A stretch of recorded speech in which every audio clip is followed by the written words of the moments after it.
we're going live in 5, 4, 3, 2, 1, and we're live! Hello all, welcome back to the INVICTUS stream! My name as always is Mr. Harlan Guthrie, and I am here with the one and only Mr. Justin Thomas James! And the closer in together you get, the more British you sound. The wonderful Joe Fallak. So I should sound very British. And tonight, we are here with Glass Onion, a one-shot RPG. One shot, one shot, one shot, one shot, one shot, one shot, one shot, one shot. Ladies and gentlemen, welcome to the INVICTUS stream. My name as always is Mr. Harlan Guthrie, and tonight, you're in for a treat.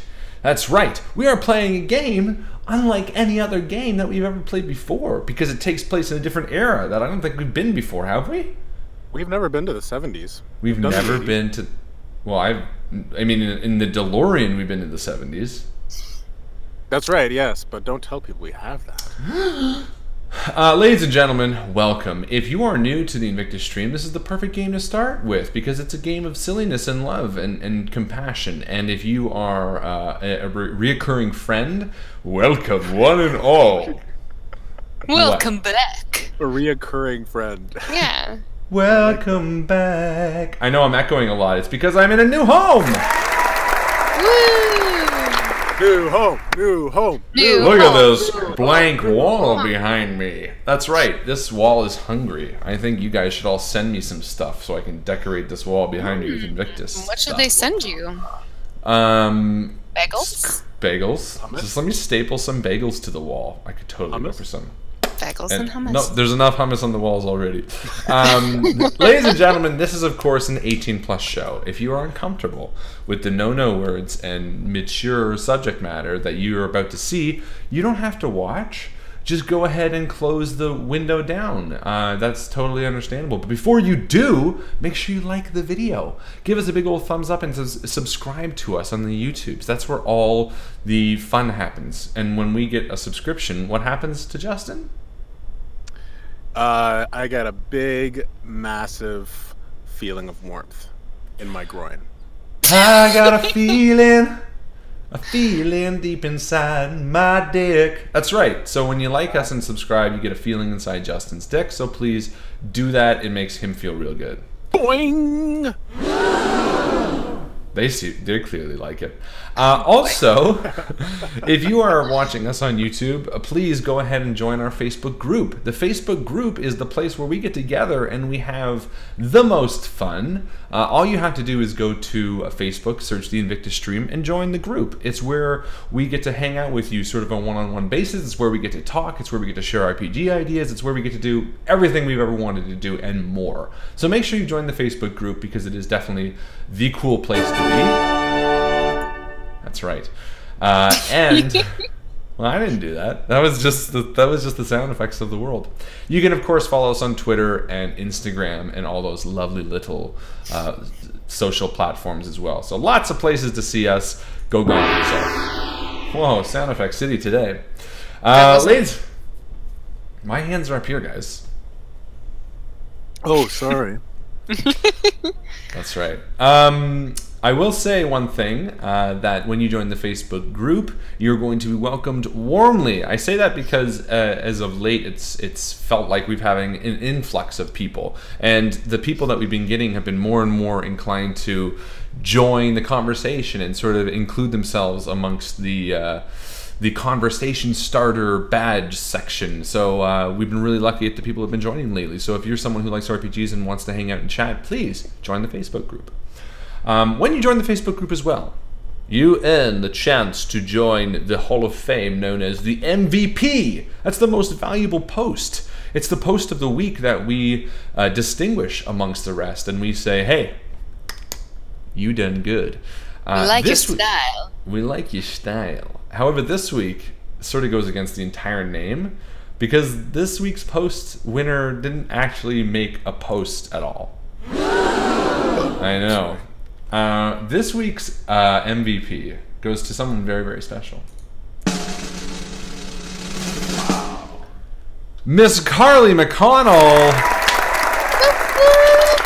Why does Carly win MVP, you might ask? Well, Carly came to Fan Expo in Toronto and met Joe and I. We sat down with her and we played we played 2 games. I played Call of Cthulhu with her, and she got to play the sort of last iteration before I totally changed the game. But she enjoyed it. She did a fantastic job, despite the fact that she was with some very unruly boys at the table. And then we joined Joe and Chris and Jason Smythe, who has since joined the stream, and a lovely girl named V? Yes, V. V. And the 6 of us, that's 6, right? The 5 of us. There was 6 5 of us. plus. That's 6. What's All this? of them. And then the 6 of us played an end-of-the-world adventure that is going to go down in my books as one of the most fun adventures that we've ever played. It included Christopher Lloyd cameo, Carrie Elwes, of course, and a great deal of Back to the Future traveling. So, well done, Carly McConnell, for making the effort to come out to Fan Expo and meet your friends. And it was so fucking awesome to get to meet a fan and friend IRL. You win MVP. Carly's Now- super awesome. She came was all gonna the say, way you from gush. like Halifax, and she was super sweet. Definitely enjoyed murdering zombies with her. I think her and I tag teamed a Chewbacca zombie. So she like got it with a master sword, and I had a baseball bat, and it was epic. So thank you, Carly, for coming to meet us. I know that Harlan and I are really looking forward to having a little bit of a repeat situation this weekend. Yes. This weekend is the much anticipated Queen City Conquest, where we get to meet, I think, 5 or 6 of the INVICTUS stream members, and we are so freaking excited to get to meet you guys. Justin's just bathed in darkness all of a sudden. Oh, there he is. He came back. We are so fucking excited. I am going to be running Call of Cthulhu for, I think, Brianna, Michael, Rin, John, and I think Chris. So I think it's going to be like a purely INVICTUS stream group. And I think Joe is going to be sitting in on that game too, isn't she? I am planning on it. Was that supposed to be a surprise? Well, Well, not anymore. well, I didn't know that. No, I think I might have mentioned it one stream when you were gone, so they didn't know, or they already knew. But that's right. We are going to be playing Call of Cthulhu together, and I think I'm running the End of the World and Don't Walk in Winterwood with a few extra stream members. So it is going to be a fucking phenomenal time. Joe, what are you running? I'm running some 5th edition. I'm doing some Adventures League on Friday afternoon during one of your games. And then on Saturday, I'm going to be running some chapters of the Undefeated. So that's going to be really exciting.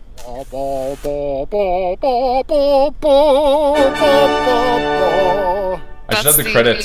The theme song we all know and love. I'll have the credits on my phone, and I'll just like put it down and play it. Oh my god, that would be so cute! Yeah, that's right.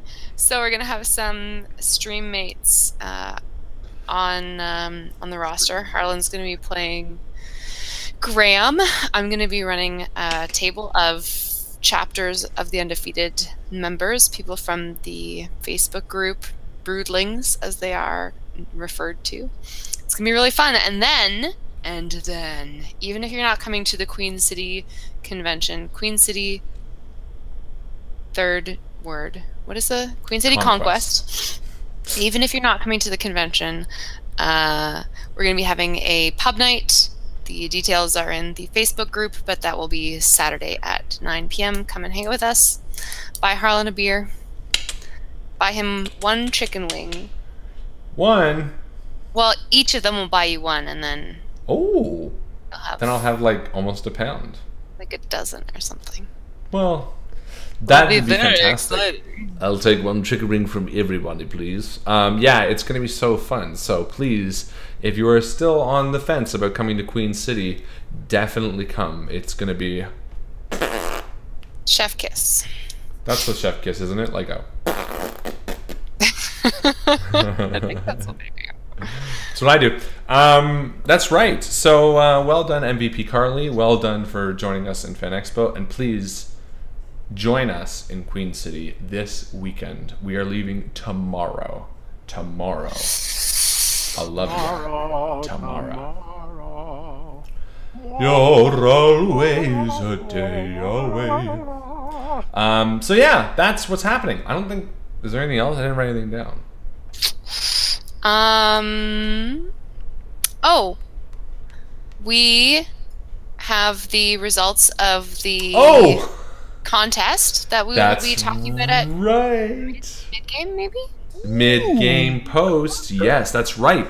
Ladies and gentlemen, the Ignorant Farmer contest. I was going to say conquest. We're just saying that. The Conquest Contest. Last game, if you were watching... Yeah, if you were watching last game, you might have entered the draw to win some Ignorant Farmer Amber Wheat Ale. Show us that beer, Joe. Oh. Look at this beautiful, it's just dripping with condensation. I can't wait to crack it open. I'm going to be a little bit more judicious about timing and being able to not spray all of my notes in my computer keyboard with foam, unlike last week. The Queen... What the fuck am I talking about? The Ignorant Farmer Contest. I'm so tired. The Ignorant Farmer Contest is good. It's good. We picked a winner, and we're going to announce it mid-game, and we are going to be sending you some beer. I mean, I have to use very careful terminology, but we're going to share with you some beer. This is going to be interesting. Harlan is severely sleep deprived. I don't know. I figured it out. But that's the thing. Anyway, let's just do that. And also, you're going to get a gift. So that's the thing. If you're a Patreon favorite, the patrons had their own Ignorant Farmer contest going on, and I was going to send you some beers too. So go check your Patreon posts, boys and girls. Read your stuffs. But yeah, that's going to be answered at the mid-game post. Yay! Yay! And you know what? On the note of being really tired, huge shout out to my best friends, Chris and Justin and Joe, for helping me move this past weekend. Joe and I were at Fan Expo Friday, Saturday, till midnight, getting home every night, and then Sunday morning from 9 till midnight, moving and unpacking.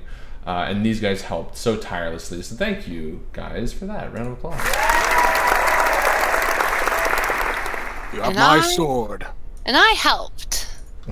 And then Monday was more cleaning that Joe helped me with, and then Tuesday I had my boy. So I've been running on like 5 hours of sleep for the past 4 days, which is why I'm a bit tired. So no, that's no reason. I'm just gonna roll it into my character. That's why he's always doing the night shift. I told you guys. It's like he'll be tired. And I apologize in advance because I'm drinking a blue. I had a wheat beer, but I needed a bottle opener, and I'm like, nope. Fuck it. So that's that. That happens to be my color, so I don't begrudge you. Aww. Well, I'm not drinking a red beer. True. I don't know why that mattered, but I'm not. That's it. So that's probably all the stuff. Can't think of anything else. Hopefully people we met at Fan Expo and we handed cards to aren't watching this stream, because it's apparently a really crappy one to start with. And because I hope they are, because you're doing amazing, and Justin has got an excellent game for us prepared, and I'm going to do great just like always. So, Yep, never mind. You're doing great. Everyone's doing great. Everything is awesome. This is the perfect stream to join. I think we're good. I'm ready to go when you guys are. I'm ready to go too. I think, and guess what? Because I have no time, I didn't even do credits. We're going old school on this one. Old school. So, ladies and gentlemen, without further ado, Justin Thomas James takes us to Glass Onion.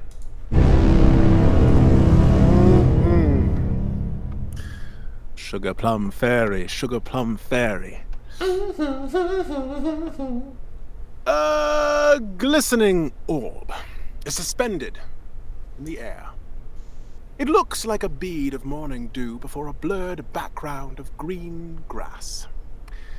It is shaped much like an onion. It spins slowly. Nothing is real. Reality is but a glass onion, with layers that glisten for a moment, then shatter, each shard falling away, like rain into a paper cup. At the very center, the core, if you will, is truth. The one constant that holds this structure together. Why peel away the layers? Why seek out the truth? The answer is simple. Simply because the world is round. The glass onion continues to spin, and we zoom in past the paperback tulips until we can see to the tiny piece in the center. An image of a woman asleep in her bed. Her alarm reads 7:19 a.m. 20 minutes now, exactly past 7 o'clock. Looks like the Weather King is happy with us today. We've got sunny skies and not a cloud in sight for miles. A rarity in our dreary town of Liverpool. And so we go and blah, blah, blah. You awaken to the cheerful announcement of the Tony Blackburn Show. Local news, music, and corny jokes fill your head until you grumble and roll over to smack the alarm clock into submission. After a brief snooze, you groan, push yourself up, and get out of bed. Joe, who are we looking at here?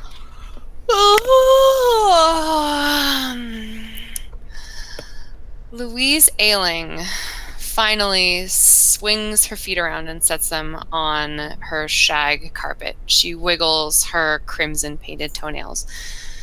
Once, twice. Her eyes are still closed. She's just feeling the shag carpet. We see her in a cream-colored silk negligee, and her hair's all in rollers with a handkerchief, a kerchief tied around them. She looks around her room. She sleeps alone because she's a singleton. And she slowly gets up and starts her day. She puts the percolator on to make a cup of coffee. She sits at her kitchen table and smokes a cigarette as she lazily pulls out the curlers on her long auburn hair. She's got kind of a gap between her teeth, but otherwise very attractive woman. And she shuffles her feet in a pair of fuzzy mules to the front door to pick up a newspaper. She likes to read what the world is reading about before she continues anything else with her day. And the headline says, Nixon pulls out of Vietnam. And the article talks about how in a big, bold move, the Paris Peace Accords have been successfully signed. The North and South Vietnam have signed for peace, and everybody is happy. And then you flip through and you see another article talking about the rise of drugs, particularly those drugs that make you feel kind of psychedelic. What are they called? Ah, yes, psychedelics. Are on the rise in England. And have you ever tried psychedelic drugs, Louise? I had some psychedelics when I was near the end of my high school years, but nothing terribly exciting happened. You know, sort of a light experience, if I may say so. Just felt kind of like being on air. Louise, you have a police radio in the corner. Care to explain why you have a police radio in your house? Well, as she trudges back inside, her slippered feet kind of dragging along the linoleum of her flat, she sits herself down with a cup of coffee and her newspaper in front of her police radio. She pulls on her set of headphones and starts listening in. fucking around with the dials a little bit. This is a purchase that she's made a couple of years ago and has been using it for the past little while to try to get an edge over the competition. Louise is a journalist. She is young, she is ambitious, and she wants to be the first to get the news. There's been an accident. And you tune back to the sound of someone's voice, and very crackly over the radio you hear, accident, Main and River Street, sending dispatch. Fire trucks are busy at the moment, south end, but paramedics should be on their way. Paramedics! Meanwhile, in a hospital stands a man beside an ambulance. He puts his head back and yawns when he hears the radio in the ambulance pick up. Well, there's been an accident. Main and River Street, sending all ambulances. Dispatch. Frank, get it. Yeah. All right, we've got something for you. Main and River Street. Right. Yeah, I'm on it. You know where it is, right? And Frank takes a long drag from his cigarette and flicks it as he exhales smoke into the cab of the ambulance. Who are we looking at here? Frank Pierce is a mid-30-year-old man with black hair and deep sunken bags under his eyes and 5 o'clock shadow peppered all across his face. He's a thin, scrawny, gangly man. His eyes are a bit wild, despite how tired he looks, and he sort of has a jitter every once in a while from all the caffeine that's rushing through his bloodstream. Frank is the kind of guy who's worked as a paramedic for 5 years and always takes the night shifts. He's actually working a double for a friend. Normally he gets off at 6, and he's working from 6 a.m. to noon, and perhaps beyond, depending on how many shifts he can pick up. But he's one of those rarities that loves the energy of the night shift in the 70s, especially in the most violent time of the year. So you hop into the ambulance and start making your way to River and Main. And you're working alone today, unfortunately. It's just you in the ambulance. That's how I like it. Kind of unconventional. Are you British as well? Of course, and that's how I like it when Frank's driving over the place. He sort of has this no inner monologue where he ends up talking out loud. I like it by myself, don't have to look over it, and no fucking boy in a side seat trying to figure out what he's doing. And Frank's saying this, muttering as the window's open and the morning air is like rushing past the window. Right, Frank, I understand that, but shouldn't you have at least asked someone in the hospital whether or not they could help? Perhaps a nurse? No, I don't need to fucking ask anyone. I know how to do all this shit in the back of my hand. He says he's like turning corners fast and driving with his foot heavy. Oh, Frank, ever the hard worker. But little does he know, is his mind is on the brink. So you find your way to Main and River, and meanwhile, Louise, you have picked up wind of the accident that's just happened. It is fresh on Main and River, and you overheard, just as you were ready to click off the radio and check it out, that this person may be of some import, but no confirmation yet. Oh my goodness. Oh dear. I simply must be first. Oh goodness. And she starts kind of scatterbrained, hustling around her apartment. She puts on a dressing gown, realizes she's still wearing her negligee, quickly changes her clothes. She's misbuttoning her button-down shirt, so it's kind of mismatched. Runs her hands through her hair, throws a little bit of lipstick on, and then runs down the 2 flights of steps to her apartment. Taxi! Oh!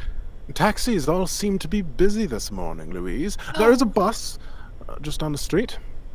Bother! Oh, bother!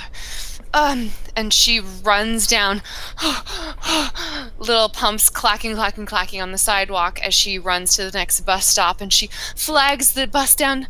Oh, please! And you're lucky. You had to actually jaywalk to get to this intersection, this bus stop. And the bus driver pulls over and opens the door. And a thick man with a thick mustache looks down at you and says, "You know, I could report you for that." Oh, I'm so sorry. I'm just terribly late for work. Appreciate it. Thank you very much. You have your pass? God. I don't. I have the fare. Yes. She puts it into the collector's booth. All right, grab a seat. Let's go. And he begins driving before you even have your seat, and you stumble a little bit. Oh. And you're knocked forward, and as you kind of fall forward, you actually bump your head a little bit, just on the back as the bus jostles, and you momentarily have a flash, a dream, if you will, of something. What? It can be completely random. What is it that you dream about, Louise? She dreams of a pool of lotus flowers, and they're all closed. Pink-green light is showering down on this pool, and one of the flowers slowly opens. And as the lotus flower opens, you begin to hear a sound making its way into the dream, and the colors of red and blue flashing.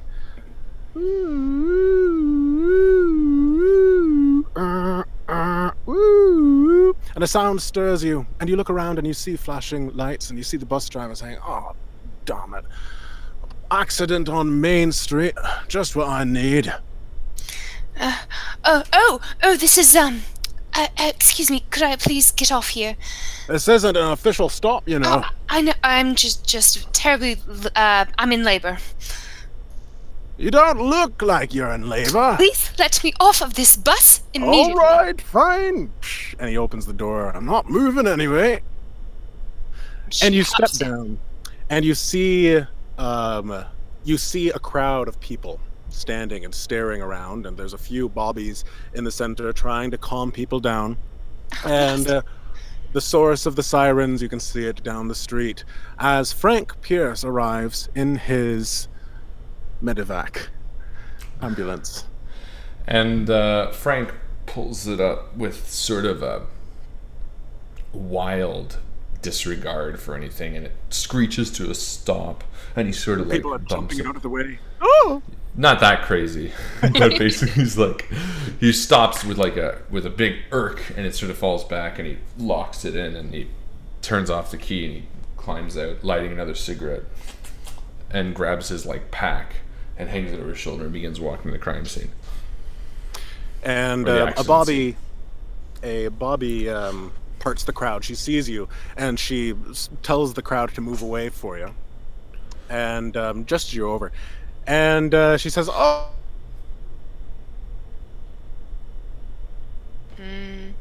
Your audio cut out, Justin.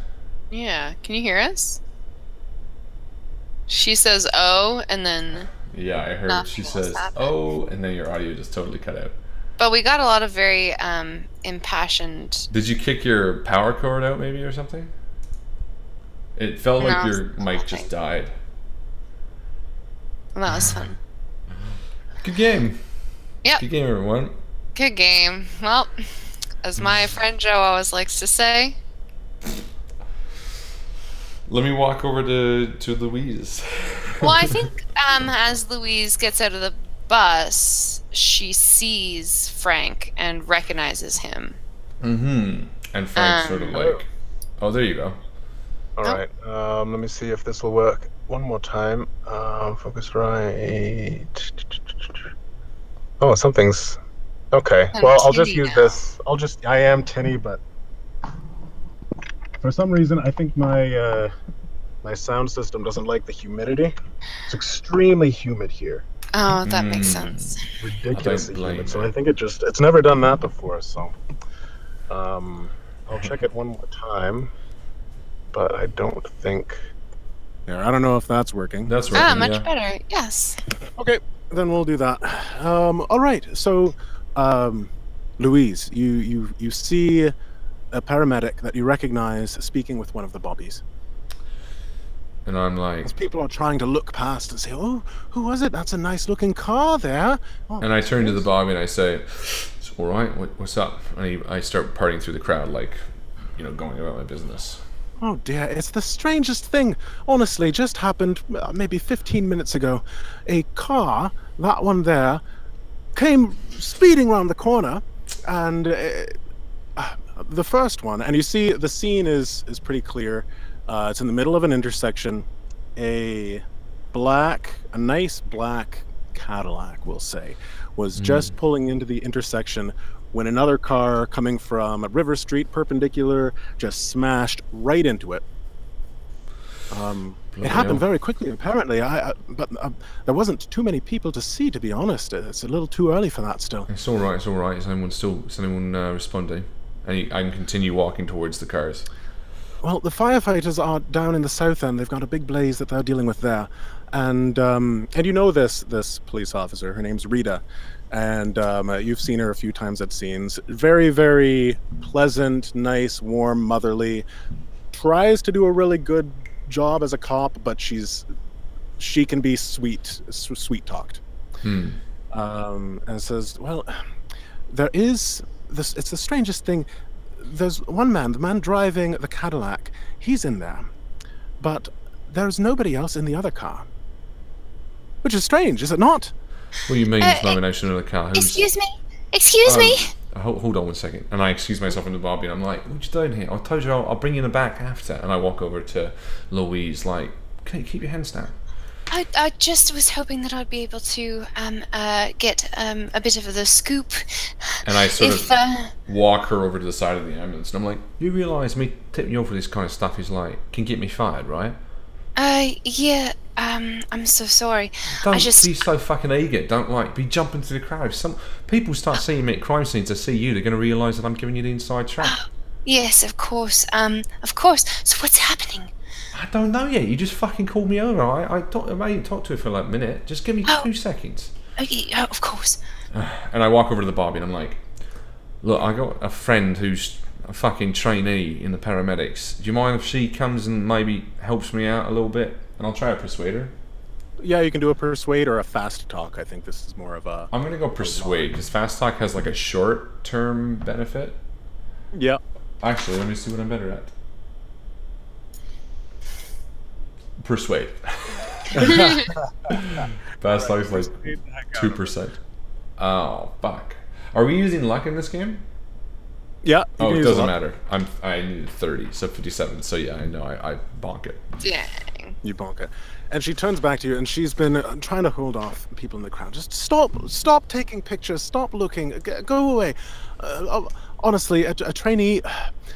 Are you sure that one over there is a trainee? She's not even dressed up in any garb. No, it's all right. She forgot her stuff. Oh, don't worry about it. Why don't you go pay attention to them? It looks like there's a few trying to get through over there. And I like point the far side of the crowd. I'm like, you just go over there. To be perfectly honest, I just want that body out of there. Cause see, and she points at a license plate, and the license plate has a Union Jack on it. Union Jack, right? That's the British. Yeah. Flag, right? Yeah. It's a fancy license plate, and it signifies someone who works in Parliament. All right. Well, let me do my job. You just get those blokes out of there, and all let me focus here. All right. Thank goodness. And I'm trying to like distract her, and as I'm like pointing, I turn to Louise, and I'm like, "Come on." Oh, and she sort of totters over to the scene in her high heels. Did you see that license plate there? Yeah, she said it's like Parliament or something like that. Is that you hoping this is going to be a big time turnaround? Oh, who knows? She's got her pad of paper out, scribbling details. So, go ahead. You can do rolls to figure out, investigate, or... I'd like to roll spot hidden, please. Perfect. That sounds good to me. And you can do it as well, Harlan, whatever you think Frank would want to know about this scene. Well, he'd run over to the body first. Is there anybody still alive? The body, no. So only the one car has a body in it. The other one, the door is open, and nobody's in it. But the body of the Cadillac is man, older, and he has his head down on the dashboard, forward like this. This is, I think, before the age of airbags. But he's definitely dead after a quick check. I'll run over anyway and do a first aid check to see if there's anything detail-wise. I succeeded on a spot hidden. Excellent. So while Frank is looking over the first vehicle, Louise, you have the idea to check out the other vehicle that doesn't have anybody in it, because that strikes you as odd. And as you poke around in the front seat, you find a couple of things. How well did you succeed on your spot hidden? Just regular success. 40 out of my 70. All right, let's see here. So you find a driver's license tucked in between the seat and the console. Oh, goodness. And you also, and that's it in the car. That's it in the car. Can I take a quick look at the license before we hop over to Frank? Sure, yes. So the face on the driver's license has been scratched out. And in whiteout, the original address has been covered and replaced with black markers nowhere. This is some awful forgery. No one would be silly enough. I wonder. She looks over to the other car. And Frank turns around and says, "What'd you find over there?" And he walks over. Oh, by the way, I succeeded at 22, which is a hard success for my first aid. So you find that for an accident, looking at this collision, you've seen many accidents in your time as a paramedic, and this accident doesn't look like it would be lethal. And as you are looking, you do see that there is a small hole in the man's head with a very faint trickling of blood that you can only just see because his hair is thinning. This man has been shot by a very weak gauge pistol. Right, okay. And I walk over to Louise. What'd you find over here? Well, Frank, I have this driver's license. It's the strangest thing, and she turns around and shows him where the picture is scratched out. It appears that whoever owned this license did not want their face to be known. And then, of course, we have this strange issue with the whiteout here, and she starts to flake it off with her finger. Don't touch it. Don't. Oh, I just wanted to see whether they were... If someone wanted to allow it, you can't... They actually want to teach us something. And I look around at the crowd and start being like, something seems real off about this. Let's just play cool for a second. If you're taking anything from the crime scene, don't start changing it. Oh, okay, of course. So more and more people are starting to show up here. And you can also hear the faint sound of sirens in the distance, quite possibly a lead investigator who's going to be taking over this scene. Right. Put it in your pocket if you want to look at it. Yes, of course. And what did you find in the other car? And Frank sort of looks over his shoulder and thinks about the gunshot. He says, Guy got shot in the head. I don't know why. It's very curious. And we have no other driver here, but we have the car. And so Louise jots down the license plate of each of the cars that are involved. So the license plate for the Cadillac is whatever British license plate looks like. But fancy. A few numbers, a few letters as well. Fancy. And the second car, oddly, has no license. Would you look at that? No license plates. So the Cadillac has a regular license.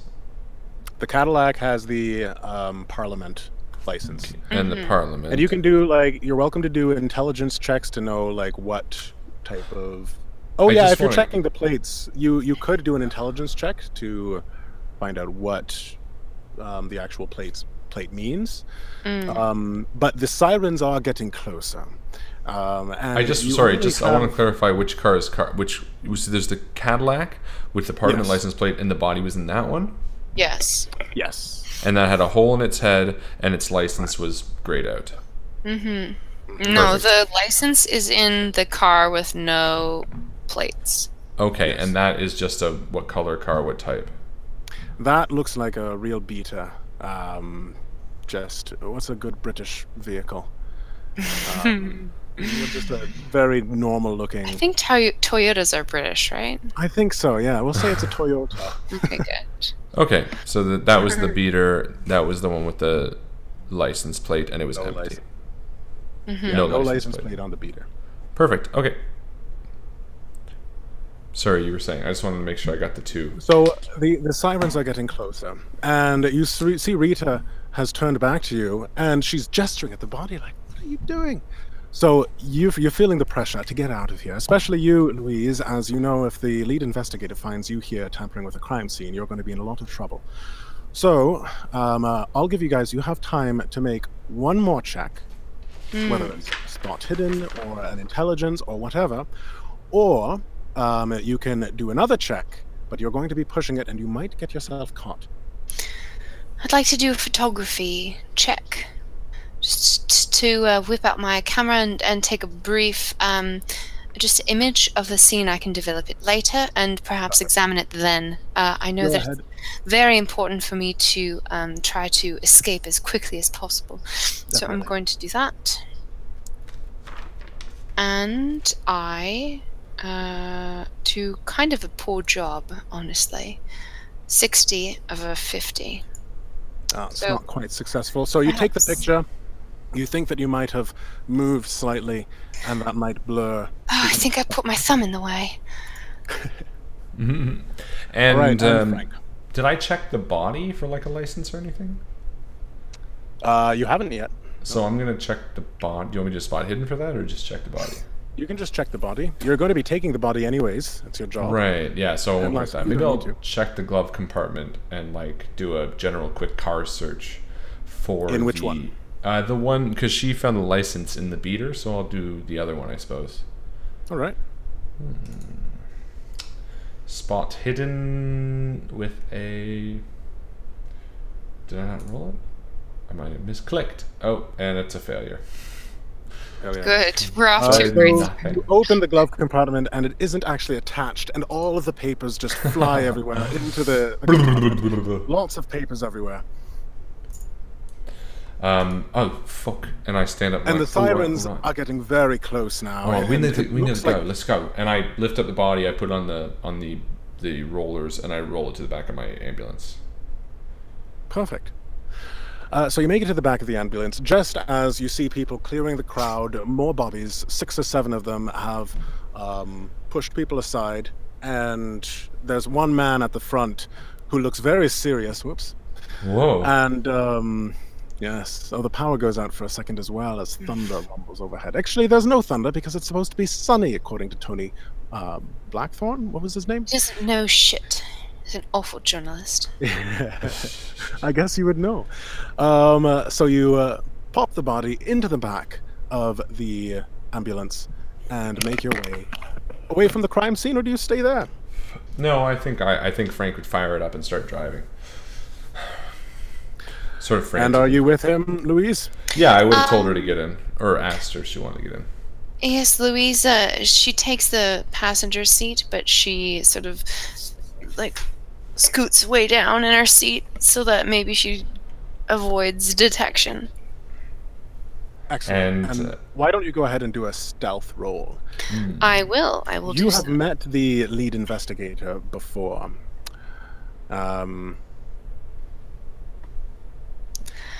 Oh no. That's bad. That's a 99. 99. I feel like I do an okay job of crouching down in my seat, but I've caught the hem of my dress in the door, and it's like a bright orange color, and it's just like flapping out the side. And like anyone who's looking could easily see my face, and I'm just sort of like huddled in the front seat. And you just barely make out as you're driving off. Hi, who's that there in the front? Who's that there in the paramedics? I don't recognize her. As the ambulance rounds the corner. and I sort of pull. I flick the siren on, and I drive away. Perfect. Cats follow from a distance. Excellent. So, carry on. Yeah, so Frank drives, and he's like thinking, he's like, something about that didn't sit right. There's something fucking going on here. Something weird. And he sort of spins around a corner, and he drives the opposite way of the hospital, and he turns off to a waterfront sort of alley next to the shipping yards, and he sort of pulls into a quiet little area in the morning that he knows is unoccupied during this time of day, and sort of stops the car and turns it off and turns to Louise and says, what tips you off about this? Well, I have my police scanner, so I was just listening this morning and I heard the commotion, of course, and so I made my way down here. Do you mind if I look at the body? Yeah, just... see if I recognize him. Well, you think you would? Well, let's both look at it, but I just wanted to know that's why you got here and all that stuff, because something seems fishy about this. I've been working jobs like this, as you know, for like 5 years, but this is the first one where I came on a scene where the other car was completely empty. It didn't even look like anyone got in an accident there, and the license just seems very strange. Yeah. All right, let's go. And he flicks on the light and like climbs through the cabbie to the back and sort of sits at the back. And he's like, let's look. Louise has seen her share of dead bodies, maybe a dozen or so over the course of the years. It's not super common in Liverpool for her, just as someone who works in the copy room, to be called to the scene of a crime, but with her own particular interests, she makes it her business. And so she's unfazed by the blood that's streaming down the man's face from the wound that Frank had pointed out. Despite that, she's able to get a pretty good look at his face. Can I roll, I guess, a history, maybe, to recognize him? History would work, yes. Or you can roll straight intelligence. I have a higher intelligence than history. That'll do, pig. That'll do. So that's a regular success. Regular success. All right. So you've seen this man on the telly. You've seen his face in the newspapers. He's not very particularly liked over England. His name is David George, and he's the tax official for the House of Lords. Most recently, he's caused a bit of a fiasco from raising taxes on coal workers. Just the people you think who need to have their taxes raised, of course. Yeah, and people colloquially rather, refer to him as the tax man. Oh goodness. Oh, this is what's his name? David George, the tax man. Do you recognize him? He was in the papers recently. Yeah. For that, the coal taxation, the coal workers. Yes. Oh, tragic. Do you think that's motive? Oh, for sure, but we're not investigators, love. I mean, something just seems off. Trying to be. No, I'm not saying that you're not. I'm just saying that, like, anything you find here, like, taking off that license from the other cab might have been a bad idea, but ultimately, with something like this, when it comes to government people, you don't know how high it goes up, so maybe you taking it might have been a good idea. And you can see Frank is a bit sort of torn. He sort of sits back. Jesus. Yeah, I mean, like, he wasn't very well liked, but to kill him in this way, it seems it's like it would have been a hit or something like that. Just seems so weird to be caught in the middle of it. Yes, so what do we think happened?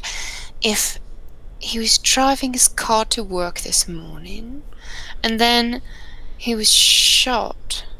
But where was he shot? And I'm going to lean over, I'm going to do a first aid again. See if I can determine maybe the angle, the caliber, and that's a critical, that's an extreme success. All right, Nice. so you can definitely tell, very, very weak pistol, designed so that there is no exit wound. Whoever did this was in a hurry, and also didn't want it to be known that this man had been shot, but possibly didn't have time to clean it up properly, because there is still blood streaming down this man's face. Still warm, probably was shot in the past 30 minutes. So, based on the accident, does it look like someone shot him from the window, like walking up to him, shot him down, shot him through the windshield, shot him how? The window was open, was rolled down when you'd found him. Yeah. So it would have been shot through the window. And based on the angle, is it straight across or like down? It looks like it's down. Whoever was doing this might have been a little bit taller. But again, So, without and- an actual forensics team, there's no way of Right, really but an knowing. extreme success. No, I'm just kidding. Okay, so I say this to Louise. I say, this doesn't look like this was a drive-by. Someone pulled up, maybe got out of the car and shot him while he was sitting in the car seat, because it looks like it's on a down angle. And it's a low caliber. No one wanted to know he was shot, so they wanted it to look like an accident. Curious. And I didn't get a good look at the inside of the car. Was there an expected amount of gore in there? Do you think he was shot while he was in the car? Or perhaps the whole accident was staged? We didn't speak to any of the witnesses, unfortunately. You're right, it's possible, but you know, to shoot a guy in 30 minutes and then move him towards the car, that's a very short timeline to get someone in place and then call us. Oh, you're Have right. As you mention witnesses, why don't you go ahead and give me an idea roll, Louise? Treat this, because we're in the 1970s and you do not have time to develop your film. You do remember that when you took the picture, as you brought the camera back down, it's a very clear shot. You've got the bank on the right side, busy street on the left, river with the bridge of River Street going right across it, and a hill. A lovely, perfect drumlin hill that has some trees on it and a park bench. And you've walked by this spot and you have seen the exact same man sitting on that bench. Day in, day out. He's always there, from morning to evening. I tell you what, Frank, I think I know just the person we can speak to. Someone who wouldn't necessarily talk to the police, but who might speak to us. Do you need to get this body to the hospital right away, or can we make a brief detour? I need to get this straight to the hospital right away. I mean, how brief of a detour are you talking? Oh, it's super brief. We just have to swing just right back to the crime scene, just very briefly. You know what? Why don't you... he's not going anywhere. How about after we bring the body to the morgue? Would you mind bringing me somewhere? Well, listen.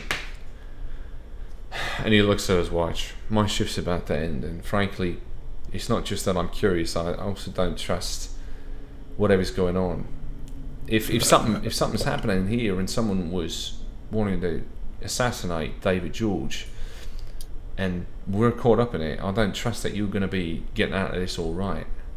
You know, I want to make sure that maybe we should stick together on this. So let me drop this body off at the hospital. Let me get into my plain clothes, and then I'll tag along if that's all right. Of course. I'll buy a cup of tea. Yeah, please. I could use about 10. And Frank gets in the front of the ambulance and fires it up, and they drive to the hospital. So it doesn't take long for you to pass the body on to the nurses and workers in the hospital. They take it out of your sight. Before you do drop it off, is there anything else that you want to check, or is that it? I mean, we know the cause of death. We sort of know the time of death. We don't really know if the accident was done because we left the scene before all that stuff. Can I quickly go through the corpse's pockets, personal effects, see Did we if do there's... that? I thought we did. You didn't do that, no. Oh, sorry. That's right. Why did I think we did that? Just pat him down real quick. Sure, yeah. So you do find his wallet. And David George. David George, Mm-hmm. some few pounds in there. And you also find a little piece of paper. What's this? You unroll it. It seems to be a note. And it's on a sticky note. It says, "I'm coming for you, Danny boy. R."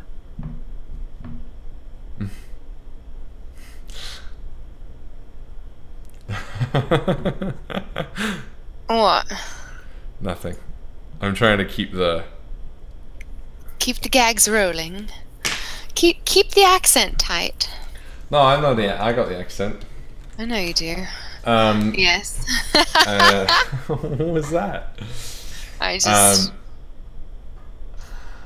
Yeah, so I lean over Louise and I read it over her shoulder. I'm like, Danny boy. I thought his name was David. I suppose David's a pet name, maybe a familiar form. Maybe. All right. Let's pocket it. And I pocket the note and head out to the street. Perfect. And so you pass the body on, you head out to the street. Louise meets you out there, and it's a gorgeous sunny day. It is actually a little bit before noon, a few hours at least, but someone has actually come in extra, an intern, so they don't think they need you today. Oh, well, lovely. I suppose I'll just take the day off then. Oh, not you. Oh, Frank, they don't. They I'm don't done my need shift. I'm fucking done. I did 2 back to back. I'm done at 6 a.m.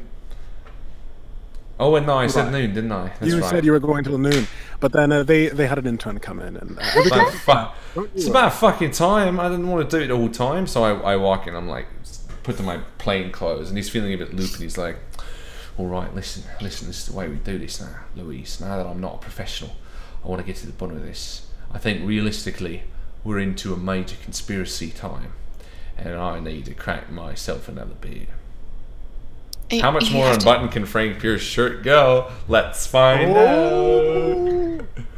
You have to crack a beer. Oh my goodness.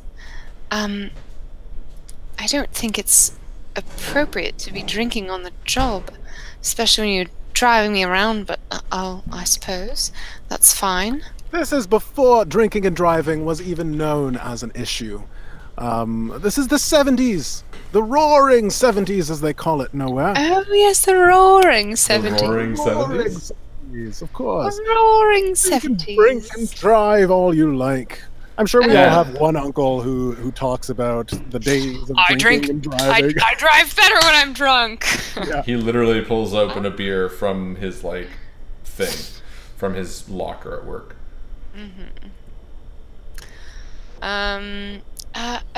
All right. Well, I'll tell you. There's a man I know. He's kind of a vagrant type. Sits on a slope that sort of overlooks the intersection in question where we were this morning. And I don't know why I didn't think about it, but I'm sure he's there, and I'm sure he saw everything that happened. We must go speak with him. I know he's reliable. A little bit, he's an interesting man. All right. Yeah, let's do it. But listen, from here on out, we got to be extra safe. And I reach into my locker and I pull out like a 22.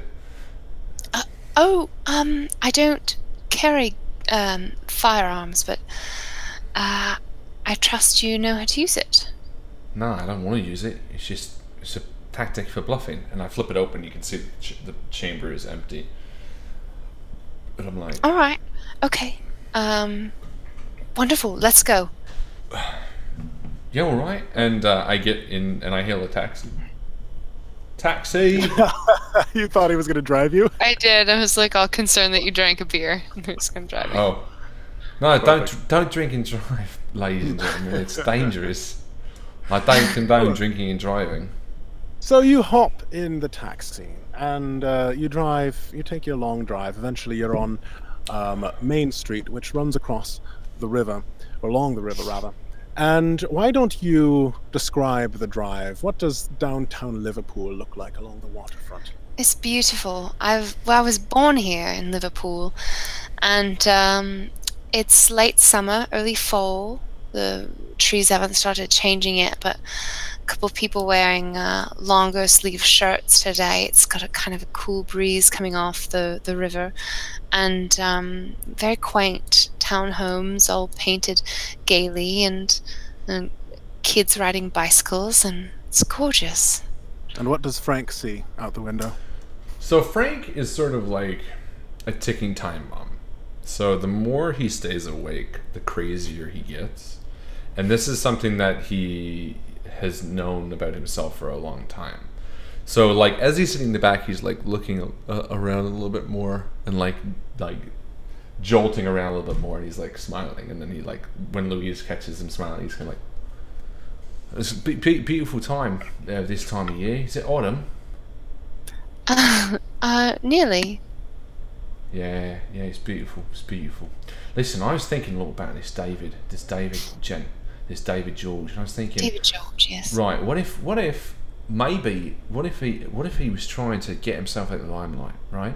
Maybe I've heard about this once or twice, that people hire murderers to kill themselves to collect like life insurance or something like that. I'm sorry, are you saying that perhaps the politician, David George, hired an assassin, a hitman, to kill him? Right.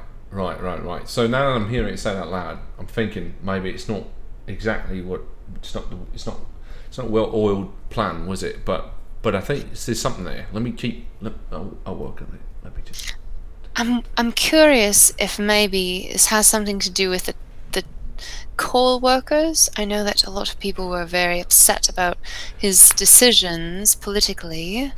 Right, but that seems a bit on the nose, doesn't it? It's like big fucking coal, treasurer, whatever the fuck he was, accountant, shows up dead. Main thing plastered on all the newspapers is this guy is a prick. It's a little bit on the nose, isn't it? Like maybe there's a few layers there.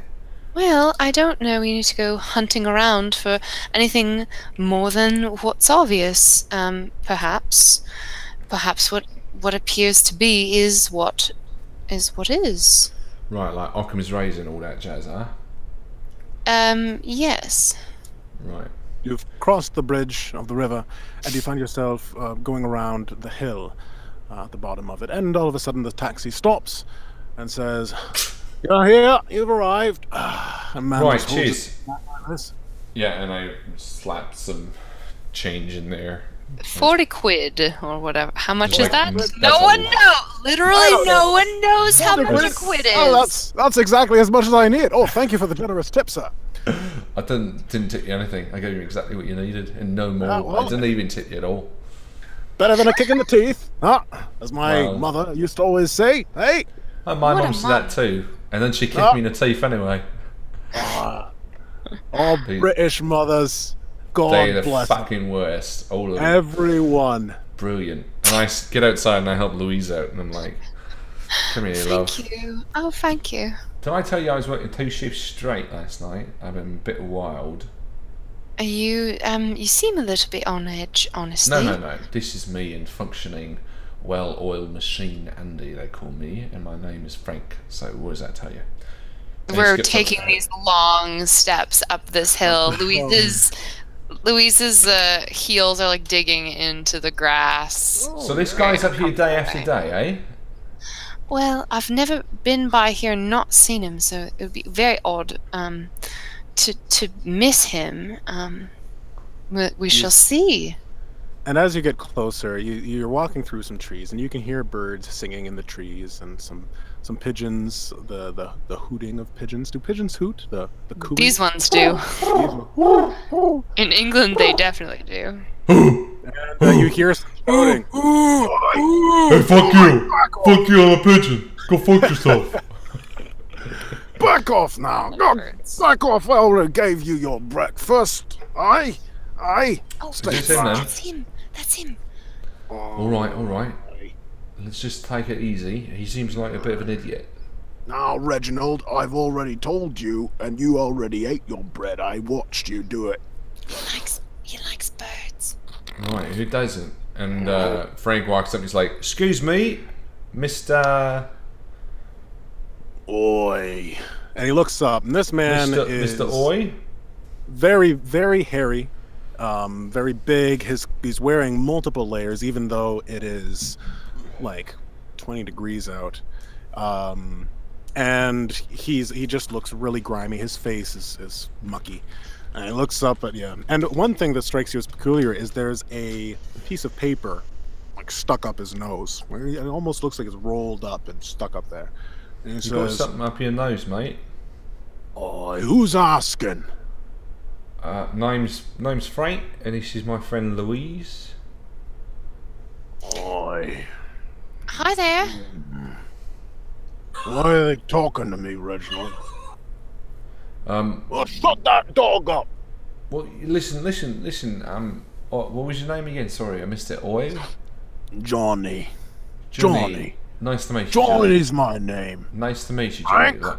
Oh, Nice to meet you. good to meet you. and he holds out a hand, like grimy and a little wet. That's nice. That's real nice. Louise, lovely Louise. Oh, I Hi, had an Johnny. aunt named Louise. Oi. He looks older. He looks to be maybe in his 60s, maybe even early 70s. What do you want? Well, funny you should ask. I don't suppose you saw or heard anything from this morning. There's kind of a kerfuffle at the bottom of the hill, just there in the intersection. She points down toward where there are still police cars with their lights on, crowds gathered. Apparently there was some kind of accident. Did you see anything?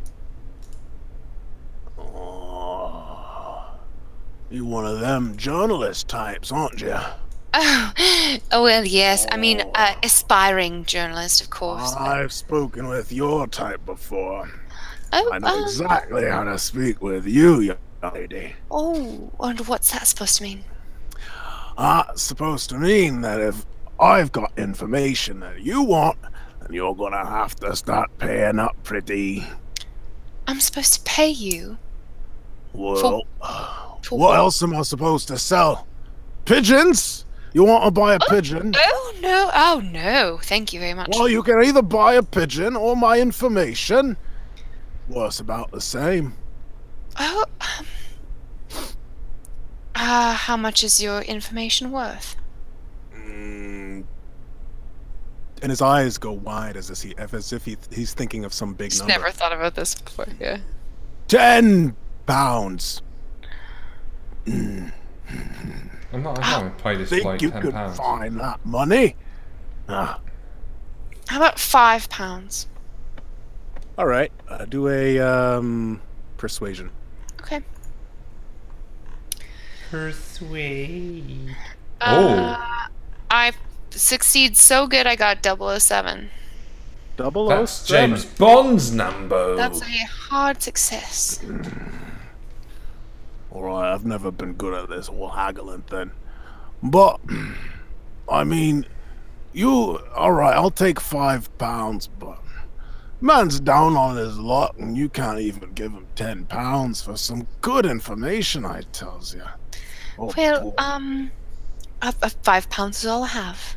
So, I hope you make good on your promise of information, Mr. Johnny. And she reaches into her purse and she pulls out a £5 note. But I ain't giving you any more. Oh. Say, Johnny, you allergic to anything? I don't know. I never got one of them tests done. Right. Well, I know pretty commonly that most people are allergic to, and I look around and I grab a dandelion, like one of the ones that the seedlings. I don't know what they're called. A dandelion seedling. What's the name, plant girl? That's What's it when actually it's like just a baby tree. No, of what's Sapling, the one? is that? The white. The Sapling. sapling. Is that the technical term? No, it's a dandelion. Puffball. Yeah, what's it actually called? When it's like, when it's in seed. That's what I said. I said a dandelion like seedling. Yeah, seedling. You knew what I meant. You're just being mean. Anyway, I picked it up. I think they're called Gregory when they're that big. So I pick up a Gregory, and I walk over to Johnny, and I'm like, a lot of people. Luck? Sure. Did we never rolled up luck? It's 3d6 to do luck. Okay, yeah, so let me just 6 times 5, I think. Yeah. So 11, 12, 13, 14, 15. 15 times 5. Well, that's an easy math to do. He said as he pulled out his calculator, not wanting to do any math whatsoever. So 75 for me. 75, all right. Go ahead. I'm going to roll. I like using luck this way. I don't know why. Yeah, sure. It just gets things done. Sure. So I critically succeeded. All right. And I want him to sneeze. It turns out that John, is allergic to whatever this is. Or maybe he's not, but he sneezes just the same. It's a Gregory.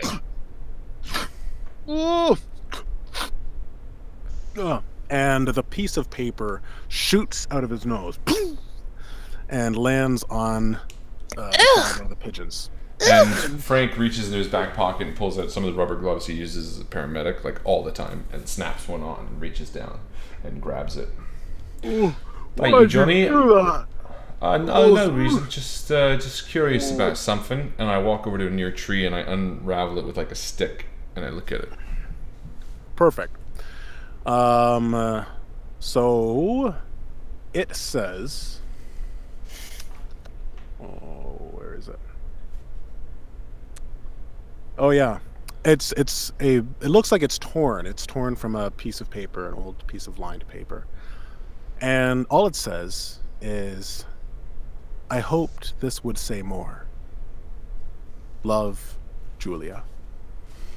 And scribbled beside it in different handwriting is, "Come home, darling. We miss you, Dad." And you can hear him, like, and you see Louise. He's feeling around his nose. Where'd it go? And he starts feeling around the ground. Reginald, did you take it? Did you take my paper? And I roll it back up, and I walk over and say, "Cheers, mate, you dropped this," and I stick it right back up his nose. Boom. Oh, thank you. It's the only thing we have of her. Have of who? Who's that? Listen, did you see anything or not? I did. Yeah. All I can see, just let me gain my composure again. That was awful frightening for me. There was a man in a black trench coat. He, saw the accident, of course. There was 2 cars. That one down there. Oh, no, it's not there anymore. Another one came. First one, I guess he hadn't noticed that the lights had changed and was driving through the intersection. Other car comes along, smashes right into it. Not the strangest thing I've ever seen. I've seen accidents before. You sit on this hill day in, day out. You see lots of accidents, especially River and Main. You know, they really ought to do something about this intersection, because it seems that lots of things happen. I mean, I'm no town urban planner or anything like that, but it seems lots of people get into accidents on this street, and they could possibly do something about that. But that's just me rambling. I guess you'd like to know more about what I saw. Strange thing wasn't the accident. And he, like, kind of self-consciously touches the nose. What was the strange thing? Oh, yeah. Well, after the accident, man gets out of his car. Real beat up, looked like. The other one was all nice and black, clean. When this man gets out, he's wearing some sort of trench coat, big, real London fog type thing, and then a big brim hat. Walks over. I'm assuming he was going to see if the other bloke was all right. But instead, he actually reached into his coat and pulled something out. And I could just faintly hear a sound of a gunshot now.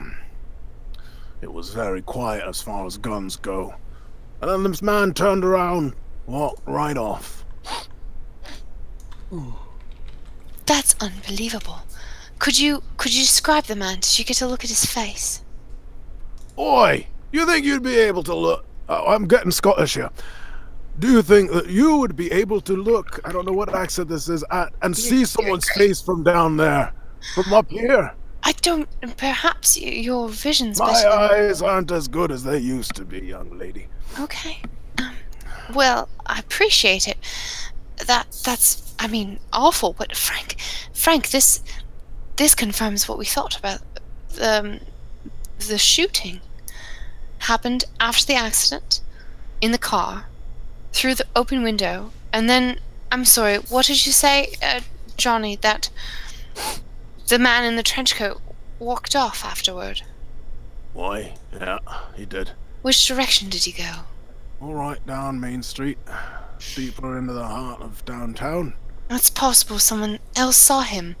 A man in a dark trench coat on a beautiful day like this probably attracted some attention. Maybe we can go and speak to someone on Main Street. What do you think? Yeah, that seems like a good idea. But we gotta be extra careful, remember. If a man did this in broad daylight, he doesn't got a lot to lose. He was willing to kill a guy. Right out front, with a fucking witness. What else would he do if two people were nagging him? So we're gonna have to be careful. Super careful. And sneaky. Super sneaky.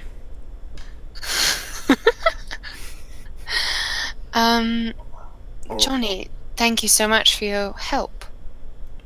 Oh, well, I don't know if it'll do any good, but I suppose you're welcome. Thank you for the £5. It's more money than I've seen in a century. It's Buy all yourself a right. spot of tea.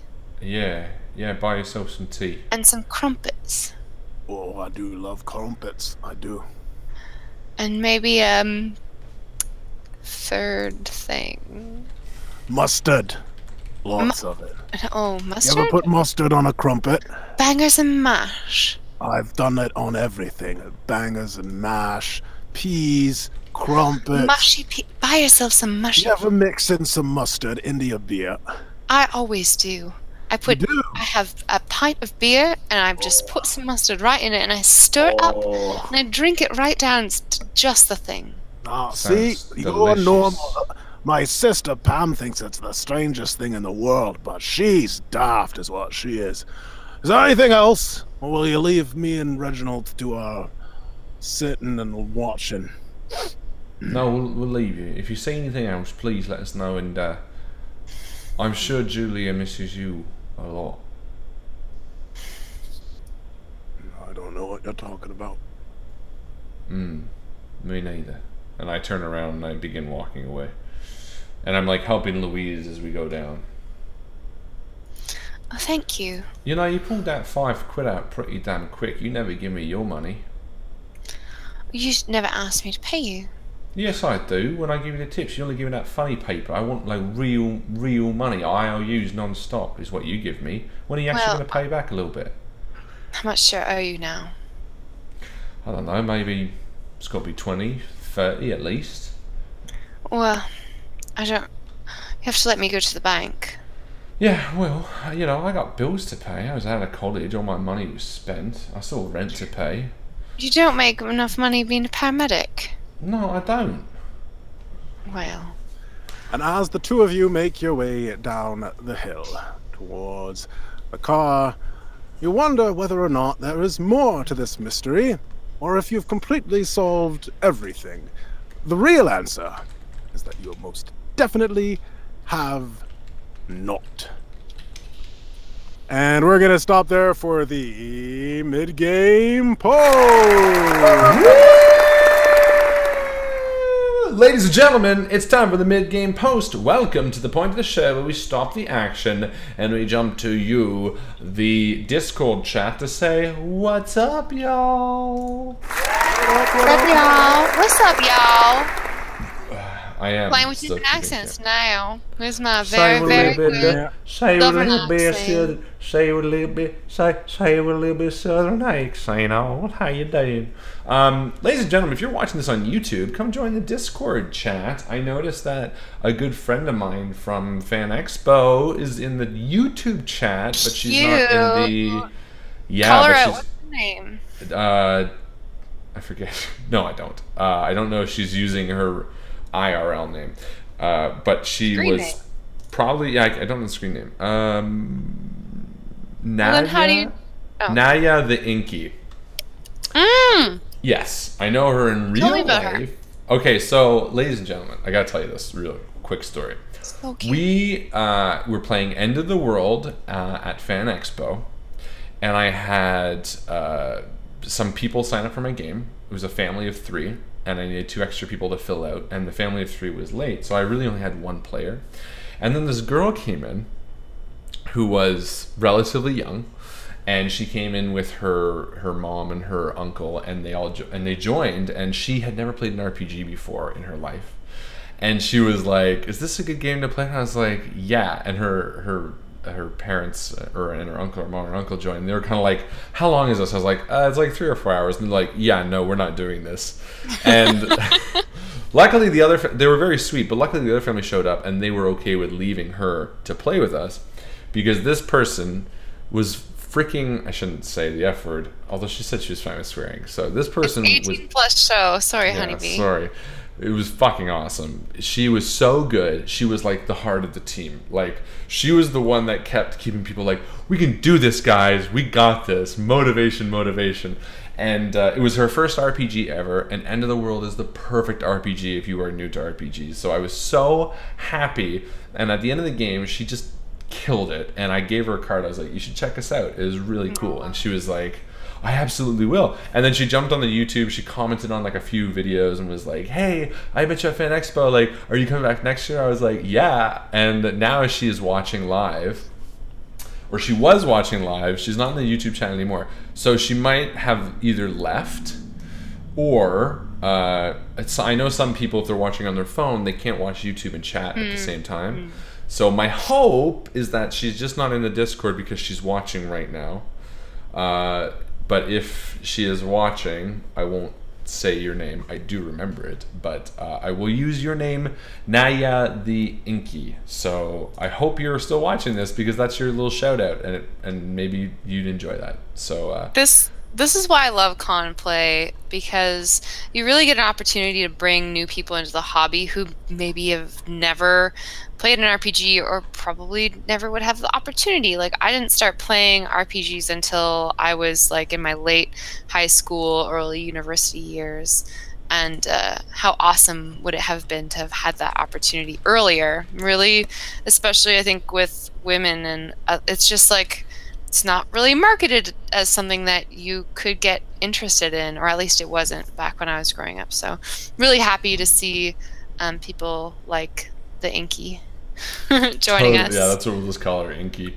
Yeah. Yeah, and actually there were so many. And then Jason Smith was in our next call, or End of the World game, and he was fucking awesome as well, and he joined the stream as well. So there's 2 really cool people that we met that joined. But Inky, I keep wanting to say her real name, Inky was like the coolest of the cool. And then afterwards, her uncle was like, "Hey, is there a place that she can play like online, and it can be sort of safe and stuff like that?" And I told her to join the community and like vet it and like see what we're about, because I think there's some people in here that would play some really cool games with her. Oh, totally. And be nice about it too. But maybe alternatively, maybe she put this, on like the big screen TV, and I think we started talking about dicks at the beginning of this, and Sorry. And then the parents were like, "Yeah, no, you're not watching this. Turn it off."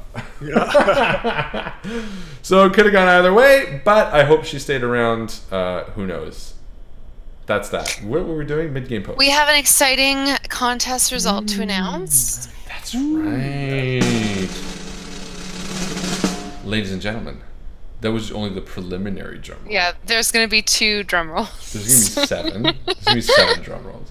No, that's right. We have the contest, the Ignorant Farmer contest, where you can win some really interesting secret prize. And you all submitted, and we have picked a winner. Isn't that right, Josephine? I did. I rolled as we do on the Invictus stream when the outcome of a situation is uncertain. I rolled a dice to determine the winner, and now I'm going to drum roll. Congratulations to Chris Sparks. Well done, Chris, for winning that's from last week. That's from last week's contest. So here's the awesome thing, which makes it easier and was not purposeful, but Chris is going to be in the States meeting us. So I think we're just going to get to hand you the beer. Oh, hell yeah. Rather than have to mail it to you. So we're going to give you we're going to hand you some stuff. Some I don't know. cash prizes. So fucking confusing trying to keep in track what can and can't be said. But it's going to be a lot of fun. So you're going to get some nice swag. So well done, Chris. Prizes. Ooh. And then again, a huge thank you to Chronicle Brewing Co. for being so fucking awesome with all this. We are going to have a lot of new stuff coming up to talk about with Chronicle Brewing Co. You guys are going to like this because there's a lot of fun secret conversations that are going to have with the owner there and with Rob, and the guy who's designed the label, Rob Donaldson, and they really liked the label, put it that way. Wink. Double blink. Look, can we say good things are brewing? You can if you want a high five of nerddom. High five. Justin, what was that reaction? Do that reaction again.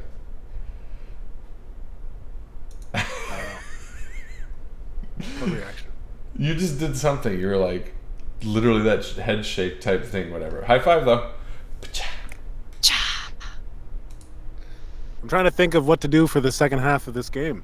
Oh yeah? This is how we do it on the Invictus stream. This is how we do it, baby. Honestly, kidding. I got 3 pages of notes. I'm good. But for those of you who are like part of the Patreon, you know that like stuff in Harlan's life has been crazy. Justin just moved back from Calgary. Chris is like all busy. I'm busy. Like everyone is losing their minds right now. So, oh my god! So busy right now. And Justin, if you don't want to, I can just jump to a RPG that I'm half worked on. We can just do 2 halves. We can just make tonight 2 halves of an RPG. No, I am good. I'm ready to give the mid-game post question. Oh yeah, that's probably the more important thing, isn't it?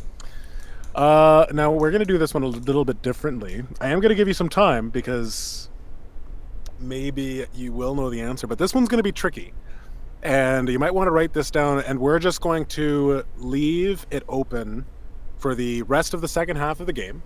And whoever puts the answer first this time, the first person to give the correct answer will win most mid-game post. Most mid-game post.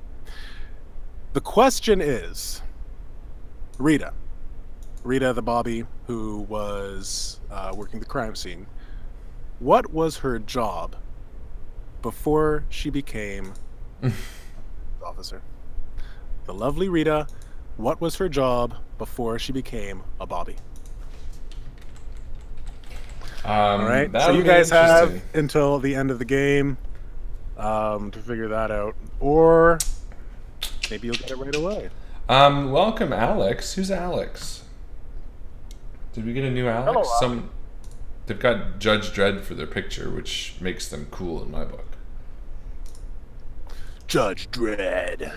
I'm gonna get another glass of wine. You should. Let me just talk to the stream alone for like an hour. Yeah, you do that all the time. That's what I do. How's it going? It's just Harlan. This is my new place. I'm so stressed. There's so much to do. I gotta like unpack and clean and scrub. I'm just stretched so thin. I feel like too little butter scraped across toast. But I'm keeping alive. Oh, Joe's back. Sorry guys, we missed our intimate moment. Oh, so do you want Oh, me to read it? Alex. So Alex, who joined the Discord, is the dude that came to fucking Fan Expo. I'm so glad he's here because I don't think you've watched the streams consistently, Alex. Have you? That's not a judgment. I figured I haven't seen you here before. So Alex is awesome. He runs Call of Cthulhu. I think I added him on Facebook like maybe 5 months ago or 6 months ago. We were chatting, sharing ideas back and forth. I think I ended up linking him to Dustin at Chaosium. Anyway, so great. This guy walks up to me at Fan Expo dressed as Steve Zissou from The Life of Paul. Alex. Yeah. That's what I'm saying, because he's not normally in the chat. I sort of was like, oh, watch me, and I'm like enamored by this costume. It was like there was no other Zissous at the entire Fan Expo, which Joe and I both noted, and we were like, oh, this dude's like really good cosplay. And I'm like looking at him, and I'm like, oh, this is a good costume. And he's like, hey, and I'm just like staring at his hat and like the little like it's detailed. And I'm like, hey, and I'm just like looking up and down, not even looking at his face. And he's like, it's Alex. And I like looked at him like, oh, I was like, hey, dude. And then I was like immediately like excited, and I hopped on. I'm like, how are you doing? I was like so caught off guard because the costume was like the first thing I noticed. That is a rare circumstance, I guess, where the cosplay is like the thing that's like making you not even realize who's behind it. And you're like, holy shit, like, well done. And then he came back and took a photo with Joe and I. So he is also a friend and fan of the stream.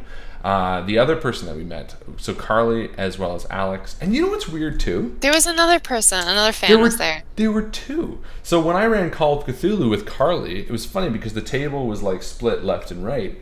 And on the right side, like stage right, there was Carly sitting next to me, and then next to her was like an older guy, middle-aged guy, and then a younger guy at the top. And I was like, my name is Harlan. I'm I do a stream, and Carly was like nodding. And then the guy next to him was like, oh yeah, I think I saw your Call of Cthulhu videos. And then the guy next to him was like, oh, I thought I recognized you. And I was like, oh, okay. So all the people on the right side of the table had recognized me from the Call of Cthulhu videos, which added a lot of pressure. Someone came up to me too and was like, hey, Joe. I was like, hi. Yeah, because you're just beautiful. That's just, people just want to come up to you and be like, hey, thanks. Joe, is that your name? This was like, hi, I just saw Harlan like around the corner. It's nice to see you guys. I was like, good. I don't know who you are, but it's hi. Amazing. It's a very surreal. I want to know what this is like. Someone was driving in their car and they yelled at me. They're like, "You're from that podcast." This was like a couple months ago. It's like, really? What are you talking about? That's amazing. I was walking my dog. So weird. From that podcast. It's not a podcast, but I mean, I guess it is. Well, it but is a podcast. I'm not really on the podcast very much, though. Not yet. More so now. Just wait till we get the super thing. Anyway, we are famous. We are famous. We are famous. We are famous. Your mom gave me the pin. It's I'm official. not wearing it now, but oh my god, it's Justin. Carly says it was surreal to meet you. You played it off well. Yeah, honestly, Carly seemed like whatever, these losers. Yeah, Carly was like, why the fuck am I even here? And I was like, come on, do you want to play, Carly? And she's like, I guess. And I was like, she's like, when I play Call of Cthulhu at home, it's so much better. Yeah, she was very much Magic School Bus. What was that girl from Magic School Bus? She was like, at my old school. Carly was like, at my normal game, we have so much better dynamics. No, she was great. No, she was fucking awesome. I'm so fucking excited for Buffalo. I cannot express how excited I am. Eee! Carly says she was internally fangirling.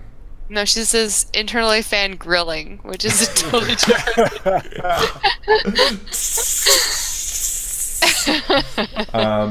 That's actually funny though. But you know what? I gotta say, I'm glad because I think Carly got the fan experience because not only did she get to game with us, she got to be in a game GM by me, playing alongside Joe and Chris. Yeah, Chris was there too. So that's sort of the perfect like taste of like getting to play with us. So that's gonna be pretty fun, cool. Alex said I had. Sorry. I just wanted to like rehash how like so fucking like giddy schoolboy excited Chris got when you said we could pick whatever fantasy weapons we wanted from this like so Fan Expo is all about like nerd culture, and so they have like weapons retailers, like fake weapons, so you can buy all these like famous to nerd culture weapons. And Chris was like, oh my god, I want the Captain American shield and Wolverine claws, and he just got like so pumped. He was so excited. He was like, and then in really true Chris style, he kept failing his rolls.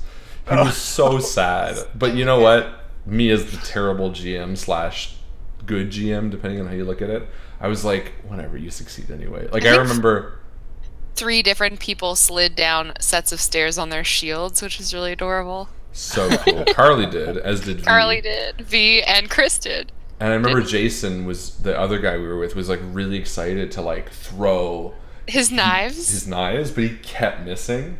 So I was like, there was one where he missed, and I was like, okay, so you missed, and it goes ba-ding, ba-ding, and it hits the guy in the back of the head. Just because I wanted so badly for him to feel that like success. Aww. And then he killed a wrestler, Jason Mimosa. Yeah, he killed Jason Mimosa. He killed Jason Mimosa. I love mimosas. Me too. Wait, God. is that the drink or the sandwich? Both. Samosa. They're the same. That's not a sandwich. You can have a mimosa sandwich. It's just really sloppy. I like it sloppy. A sloppy mimosa sandwich. Yep. What did you say, Justin? Oh, I was just saying that mimosas are just blended up samosas. God, that sounds good. I could fuck up a samosa right now. I could go. God. Yeah, I could go mimosa, but a smoothie mimosa.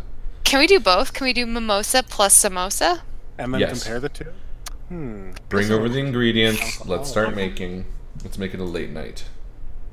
With papusa? That's another food. Papusa? P-A-P-U-S-A? Isn't that something? It absolutely is. It's an Papusa, Indian you let thing. your Papusa. body digest it first. No, it's just funny to say. Is the There's traditional Salvadorian dish of a thick corn tortilla I know. stuffed with a savory filling. I've made it. I've actually made papusa, and it's really good. You have not. I hand to whoever the fuck you want to believe in. I've made papusa. It's fantastic. I want to believe it. It's like corn. It's like cornmeal. I'm telling you. I made cheese papusas, and it had it was like a cornmeal sort of, and then you fry them, and it had like cheese in them. It was fantastic. And I do like a black bean refried beans sort of. I believe you. I was just gonna do a blasphemy, and then I stopped. No, that guy at the table is not here. We can say whatever the fuck we want. That was the most difficult experience for Fan Expo. I had someone ask me to not blaspheme. Is that the right tense of that? No blasphemy. Yeah. Do not He was blaspheme. like, I was like, listen, if anyone's uncomfortable, you tap the X card, blah, blah, blah, blah, blah, which are all great tools. And listen, he was absolutely right in asking me not to blaspheme. But it was so tough not to do it. I was like... Because you were like... It was so bad. I was like, oh, goddamn. Oh, Jesus. Oh, fuck. Let me think. I was like, right. Okay. It's very tough not to blaspheme. I can do pretty much anything else, but that's the tough one. Jesus Anyway. eat a dick. Jesus eat a dick. I'm so sorry. Jesus eat a dick. Oh, fucking Jesus eat a dick. God damn it. All right, ladies and gentlemen. I think that's it. Game With over. Yeah, that's that- it. Mid-game post question still stands. Nobody's gotten the answer yet. What was the thing? The What question was is, Rita's- what was Rita's job before she Before. became Joe and I police know. officer? Or I know it. I don't know. I don't know her own. So they've All I got have until the written end of down the is- episode. Rita, cop. That's all you need for this game. I don't know. I'm really surprised, to be honest. What? But you know, Oh, it could have been. It yeah. could have been the way that we were raised, to be honest. It could be, yeah, it could be. 'Cause no, think- I don't think so. I'm surprised at the community. I'm just gonna say right now, I'm surprised at you guys. Did you get it? But did you, Joe? Yeah, I did. But not until. Not as 9. fast as you did, but Okay. but like probably 5 in. Honestly, it was, and I don't want to That's belittle all. Justin. No, don't. I was just gonna say it was the title of the game. Oh. Yeah. When you started doing the I intro, I was thought it like, might be- oh. Yeah. No, but that's not me being like, huh. I'm saying it's cool. No, like, but was I like, think okay. You were clued into it for sure. Yeah, I knew that. I literally said it before the game started. I was like, so. I Anyway, didn't know how to answer that. Not even. All right. you guys, I'm surprised at you. Ladies. Not you guys, but all y'all. And gentlemen and doggos and kitties and James Mimosa, we return to Glass Onion.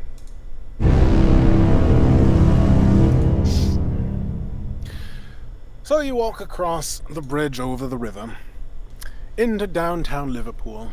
You've spoken with the man up on the top of the hill who really likes mustard. And you still have a crime to solve. A man who has been in an accident, a man from the House of Lords, I should add, who has been shot in the head.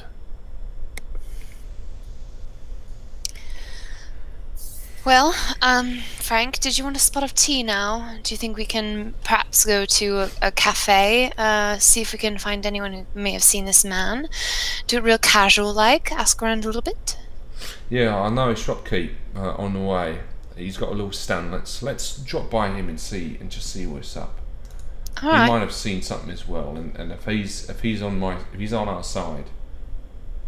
Sure. So lead the way, Frank. Where do you guys go? So we head down the hill past the crime scene and down the side street that the man said that he saw him run down. And as we do, there's sort of a little trolley at the side of the road. And we sort of turn and over there. And I'm not, and I just turn and I'm kind of like, oh, let's stop off of him. And I walk up to him, and I'm like, oi, it's and this is where I usually, when I'm doing my paramedic runs, I sort of stop by and get a coffee and a tea. This is a tea trolley. Yeah, it's sort of. It's like it's like a side stand, like a hot dog vendor, but like a Right. hot drink vendor. Yes. Really? I think that's a real thing.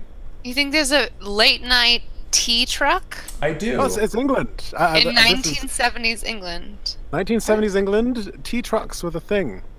So Right. the man is there, and what's this man's name? Do you know him by name yet? No, No. All I right. don't. What's Oh. his name? Well, that's all right. I have a name. Well, I know, there's lots of names. No, it's two. That's two. I'm trying to. the sun is beating down on you. It's about 10:30 in the afternoon. Cars are driving by. People are passing on bicycles. And I walk up. Let's just say it's Max, and I'm like, "Oi, Max." Yeah. It's like, Hello. it's- Oh, it's- Frank, it's you. Oh. Yeah, my listen, you know goodness. me. I come over here a few times, and I'm late night and stuff like that. But I just want to get a cup of tea for me and my friend. Maybe ask you a few questions if that's all right. Oh, well, sure. Do you want the tea first or the questions first? Why don't we ask you the questions while you make the tea, Louise? And I sort of step 2 out. Earl Grey, please. Oh, great. All right. And yourself? Same. Oh, Earl Grey. All right. Oh, yeah. And yourself, ma'am. Earl Grey tea, please. Earl Grey. 4 Earl Greys coming right up. And he No, Max. We only need sorry. 2 Earl Greys. There's only 2 of us. Oh, 2 Earl Greys, and he raises his fist, and he starts banging. He bangs twice on the trolley. 2 Earl Greys. All right, that's it. Oh, He's working on it down below. Don't worry. I've never had Earl Grey from your truck before. No, it's not a truck. It's a trolley. I'm sorry. Of Well, course. it's the best. It's the best in town, I dare say. There's something about pushing the trolley that a truck just doesn't get quite right. Something about the tea tannins. They settle a little bit better. Things are steeper now. Oh, no, ready already. Thank you. And he hands them up. Oh, thank you very much. Nice. Basil's having a good day today, aren't you, Basil? Good. What can I do for you? Look, we're looking for. There was an accident down the way, and we had a witness say that he saw a chap running this way in a long black trench coat, and I just wanted to ask you, it may be saw anything. man in a trench coat. I believe I saw the man. Would have been right after I set up, maybe around 6:45 in the morning. Or was it? It was about 6:45 that you saw that man in the trench coat, Basil. Oh yes, 6:45, I believe it was. 6:45 in the morning. Yeah. No, actually, I believe it was a little later, wasn't it? Yeah, I think it was about 7:15, actually. 7:15. Man walks by, black trench coat, wide brim hat. Ask him if he wants some tea. He did not say a word to me. Just walked on by. All right. Did you catch a glimpse of his face? Do you have a kind of anything peculiar about him? Any interesting characteristics, perhaps? Well, I actually didn't.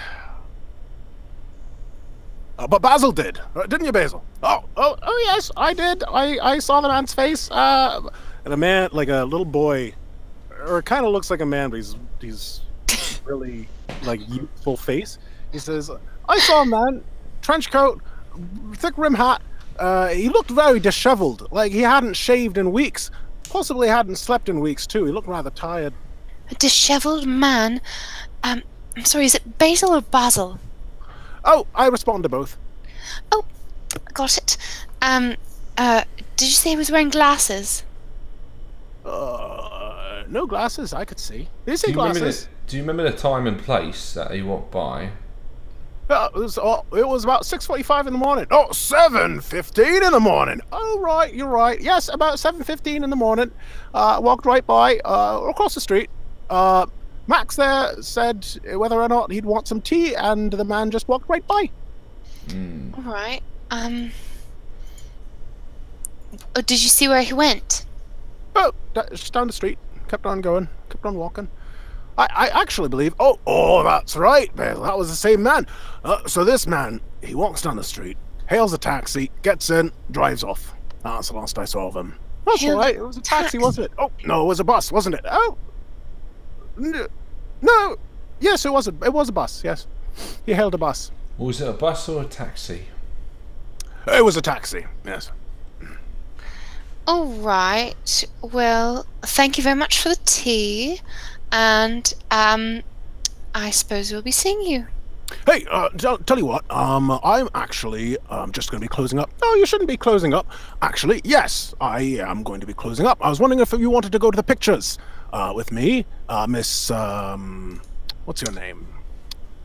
My name's Louise. Louise, can I, Max, take you out to the pictures after you've finished your tea, and we can go and have a good time and have some fun.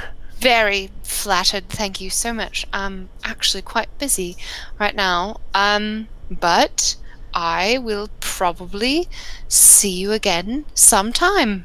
You sure I can't take you out to the pictures?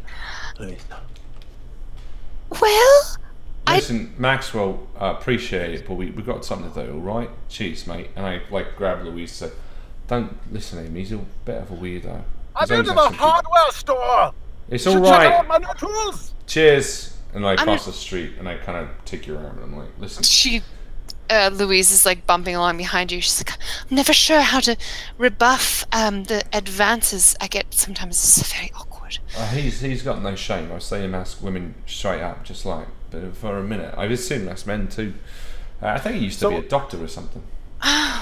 As you're walking away, Louise, you're kind of nervously fiddling around with something in your pocket, and you realize what it is, and it is the driver's license from the accident earlier. Oh, I'd almost forgotten. Oh, what did you say about this? She pulls out the license and hands it over to Frank. Right, and I scrape it off and I take a look at it. It says that he lives nowhere. Once you scrape off the whiteout, it reads 62 Martin Road. Not too far away, a bit of a stroll in the suburbs. Well, not really suburbs per se. Outer Liverpool. What do you think, Frank? Should we chance it? Go Honestly, our way? I feel like it might be a trap. And Frank sort of like leans against the wall for a second. I'm so tired. I haven't slept a wink. my mind's on the blink, I swear, but I think we should push on through. Ultimately, whoever killed David might be looking to not just kill the one. I mean, no one kills one person in the broad daylight and runs away. What if he's trying to do some sort of run, executing multiple people? I can push through it, but we need to be careful. And I duck into, or I walk towards like a chemist, and I'm like, I want to get a couple bullets for this gun. You want to buy some bullets? Oh, all right. Goodness me. How about this? And she stops outside of the store you're about to head into, where there's a phone booth.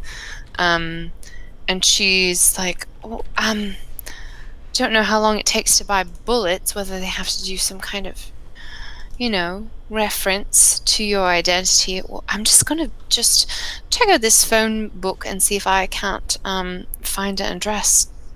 That's 62 a good idea. Martin Road, and see if I could find this person in question. Let me duck in while you do that. And I'll walk into the chemist's. All right, Louise, you'll go towards the phone booth. You find a listings, and you start looking through. While Frank goes into the chemist. Hello, sir. Welcome to the chemist. Oh, cheers. I'm just looking to see if you guys sell any bullets.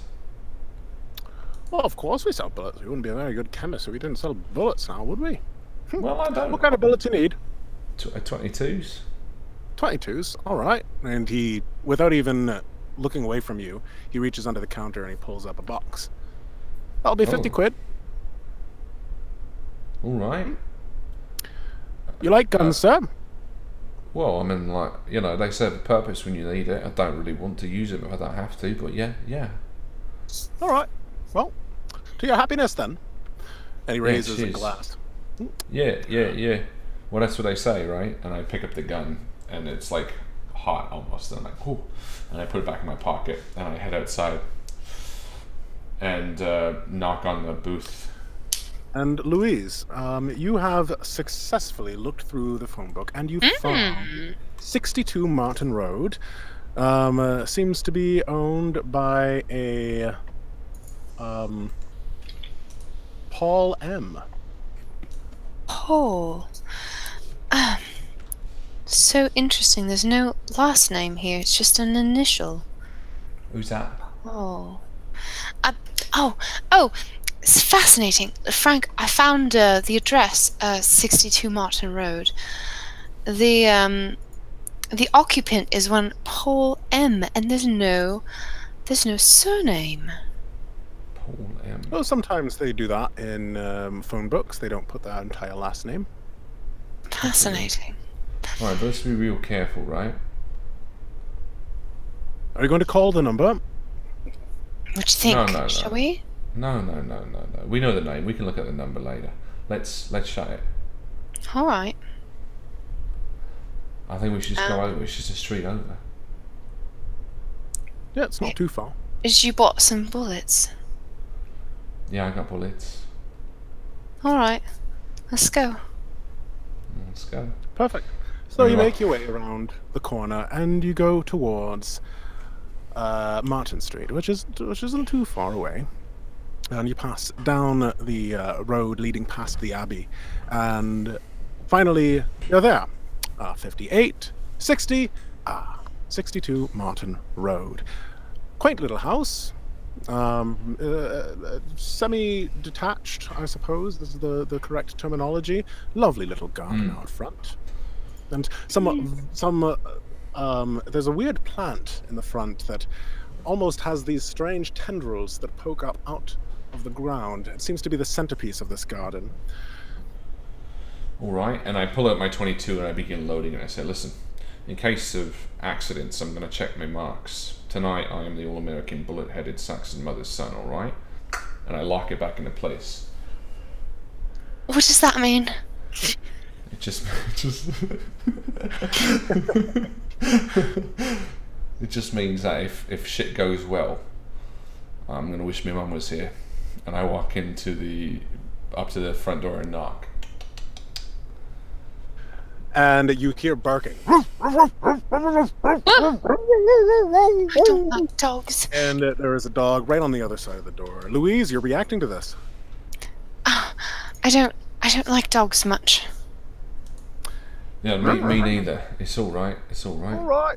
All right. Hey, quiet down. And you hear a lock click on the other side of the door, and the door opens, and you see a man struggling with a big, shaggy dog. And I'm like, hi, sir. Hey, bulldog. Sorry. Listen.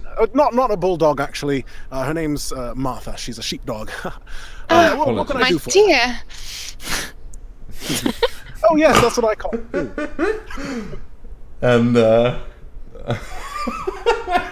was like 3 right there. and I say, sorry, sir. Are you Paul? Yes, I am. To whom do I make the acquaintance? Quiet down, Frank Martha. Pierce, and my associate here is Louise Ailing. It's nice to meet you. Do you mind if could you leave your dog inside and we could come outside for a second and talk? Oh, sure. Well, actually, I just have a pot of tea on right now. If you'd like, you can come in. I can put Martha in the other room. She's friendly, I tell you. She's the loveliest thing. Sometimes when she finds herself in the thick of it, she helps herself to a bit of what is all around her. But that is beside the point. Would you come in for a spot of tea? All right. I suppose. All right. Yeah, Martha, India pen. Come on, girl. All right. There we go. Do you have a number of animals? I feel like I can hear birds singing as well. Oh yes, I do have some blackbirds. So your dog can bark and your bird can sing? That's right, yes. I guess you could say that. That's very true. I like that. I might write a song about that. I'm a bit of a musician. All right. I hope you like Earl Grey. Oh, yes, very much, thank you. Very nice. So, I don't get too many visitors. What sort of questions do you have for me? Tell me, Paul, where were you this morning? Well, I was here with Martha. That's good. Oh, well, let's see. Oh, yeah, I was here with Martha. I took her out for a walk. Went to see my neighbor, George. George lives just down the street. I went and saw him, and we hung out for a little bit. And yeah, I'd say that's pretty much my morning. Got back here, thought I'd make myself a spot of tea. Martha here did her business, I suppose. But why do you ask? I'm just curious, really. A funny coincidence. I believe I found your license. Do you have your driver's license on you? Why, yes, I do. Yeah. You need to see this. I'm a reporter. I'd very much like to, if you wouldn't mind. All right, well, I suppose someone was going to have to see it sooner or later. And he whips out of his pocket a wallet, and he opens it to... I thought you were going to say gun. No gun, no, just a wallet, and a driver's license. He pulls it out. The picture is rather embarrassing. I was rather young, back when I thought that bowl cuts were cool, if you can believe that. I certainly can. You look smashing. I must be mistaken. Tell me this isn't your license. And she shows him the scratched out copy. Well... No, actually, this isn't my license. It's... Oh, rather peculiar. I might be able to tell you... Well, I'm not the only person to have ever lived in this house. Could be that it was a license that was from a previous tenant. And as I'm looking at his license and the license that we took from this car, do I notice that the driver's license number is the same or different? The number is different, like the driver's license number is yes. Okay. I don't understand them. You're saying your name is not Paul? No, my name is Paul. Oh, definitely, yes. Your name is Paul, and this is your address. So you saying, do you know the name of the tenant that lived here before? Oh, well, I dare say I do. Actually, I used to rent this place back when I did a lot of touring early on in my life. And now I'm back living here with Martha. And the tenants that took over the place, two fellows, one by the name of Richard and one by the name of Daniel. Now, I haven't seen them in ages, but it could be that this belongs to one of them. And I say, can you give us a second, Paul? It's been a bit of a hard day's night. I want to speak to Louise. Oh, of course. And Martha's getting restless in the other room. I'll go see her. Enjoy your tea. Thank you. And I walk over to Louise and say, that letter we found, they said Danny something and then signed by R. Remember that? He said... It says, I'm coming for you, Danny, and then it was signed by an R. Yes. So, do you think maybe perhaps... Could be Richard.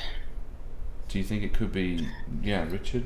Tell me how you believe this politician to have come upon a note signed by his would-be killer. Well, if Danny is short for David, and they share this flat together, then all we need to do is find this Richard, at the very least, and ask him some questions. I can't fathom right now how it would be working together, but ultimately there's a Richard out there. And how are we supposed to find this Richard? Well, let's ask Paul. Obviously he rented from them, he must know his last name. I mean, other than that, we're going to be on our hands and knees crawling around trying to find tracks in the snow, and I'm no Mother Nature's son to try to figure that out. Good morning. Good morning. Morning. Paul. Oh, no, not you. Someone, neighbor walking down the street. Yeah, so, are you finished? My tea's I getting just cold. had a quick question. This Richard, do you yes. know how we can get in contact with him? Do you know maybe... For a while, Pentecostal, Liverpool Pentecostal. I believe he was attending that church. Father Mackenzie would probably know more about that. Daniel, though, Daniel was always more of a straight-up fellow. I mean, Richard always was tired. He'd always have these black bags under his eyes. Almost looked like a trash panda. Have you ever heard that term? But this other boy, Danny, now he was a good boy. I do have his address.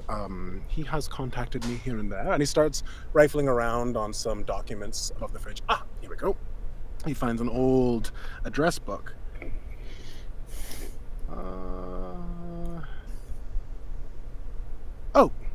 22 Copper Lane. Copper Lane. And that's for Danny. Living. Yes, I do believe I can't imagine he would have moved since then. He bought this place for a girl that he was very much interested in, and last I heard from him, he'd invited me over, and I wasn't able to go, unfortunately, but I do believe it was a nice place out in the countryside, a little farther than I like to go normally. But this is Danny's place, or this is Richard's place? This is Danny's place. No, Richard, I haven't spoken with him. You'd have to speak with a priest at the Pentecostal church or something. Did Danny ever go by David? Oh, no. He's always Danny or Daniel. Never David, no. Well, and I turned to Louise and said, maybe we should speak to this priest, this Father Mackenzie, to see if we can maybe track down exactly where this Richard was. All right, well, I suppose. Yeah. You're also welcome to speak with Danny. I'm sure that you could speak with him. And he rips out the page of his address book. Has all of his info there. I'm sure he'd be happy to hear from you. Him and his little... Oh, what was her name? Is it Margaret? Eleanor? No, it starts with an M, though. French girl. French girl from France. Michelle, that was her name. Beautiful, Michelle. Yes. Très bien. All right. Well, let's go to Father Mackenzie then, huh? All right, and so we do. Taxi. Hell, another taxi. Well, you know what? I'm only a foot away from my place. I'm a bit knackered, but baby, you can drive my car if you want. I mean, if you want. No, thank you. Your car would be a bit of a walk to get to it. I'm just saying it's around my corner. It's just around the corner. Beep, beep, beep, beep. All right. Oh, and a car passes and it honks as you're walking by. Beep, beep, beep, beep, yeah. All right. Well, actually, the Pentecostal isn't too far away. You do get a taxi, and they are able to take you right to it. Nice, modern-looking building, as far as 1970s buildings go. All right. Well, we should walk up and say, I guess we're looking for Father Mackenzie. Is he probably in what? Where's he gone to? Wiping the dirt from his hands, maybe. Is he in the He back? might be in the backyard. Yeah, let's go in the yard. All right. And sure enough, you go into the graveyard in the back, and there is a man with a collar, and he is digging a small hole. Excuse me, Father. Oh, yes. Oh, hello. I'm sorry, I didn't mean to interrupt you. Oh, no worries at all. Just doing some work here. How can I help you? We're hoping we could ask you some questions about a man by the name of Daniel. I know a few Daniels. Could you be more specific? He lives at 22 Copper Lane. He's, So continue. Apologies. That's all I know, really. Do you know any Daniels? Well, he used to work at 60. He used to live at 62. Martin Road. Martin. Martin Road. Yep, we're on the corner. I know it well. Never knew a Daniel. A Danny? Someone from that address who's come here. Fellow by the name of Richard. Haven't seen him in a while though. You know Richard. You don't know Richard. We can find him. Oh yeah, all Richard right. was the Father Mackenzie connection, I think. Oh. Yes, I do know Richard. Yes. He used to come here. Very troubled lad, and I saw him one day when it was raining. I just so happened to have a copy of Gideon's Bible in my pocket, and I handed it to him and thought maybe it could do some good. A week from then, he started coming to the Pentecostal church regularly. And that's how we met. Is he still a parishioner here, or? He's never, I guess, stopped attending, except for the past 3 weeks or so. I haven't seen him at the service, which is rather strange for Richard not to be there. Very interesting. What else do you know about this Richard? Well, like I say, troubled boy, always looked very tired. Some folks around here were starting to call him Rocky, because he had a very gravelly sort of voice that, always, well, I don't know, he had the demeanor of a rock, I would say. The demeanor of a rock. Very stony, didn't speak to any of the other parishioners while he was here, and always, I think he was too tired to even open his mouth. I don't even know why I'm telling you this. Who are you, and why do you want to know so much information about where was one of my Rocky born? parishioners? Was he around here? Was he from Liverpool? I wouldn't say. He's never told me that. Did he have an English accent, or was it more American? Oh, well. All right, if you must know, he was American. Sounded like he had an accent somewhere, Texas, or, I don't know, somewhere down in the south of America. But again, is Richard in trouble? Should I be worried? Well, a little bit. Let me tell you right now, we're trying to connect a murder, a little bit of piece of evidence, and ultimately what we're trying to find out is where Danny is and where Richard was. And any information you can give us is going to help us sort of eliminate them as possible suspects. Did Richard have a girlfriend or someone he cared about? And he looks a bit crestfallen.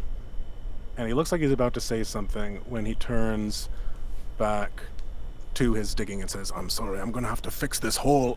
Thank you for stopping by." Right. No worries.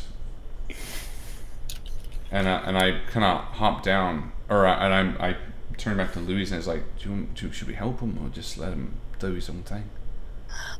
I'd say let's just leave him be. He seems to be preoccupied with something. What do you want on about, this girlfriend angle? I'm just trying to understand, maybe track it down a little bit. Later we can find out maybe, you know, a way to get in touch with Richard. We don't have an address, we don't have a way to contact him right now.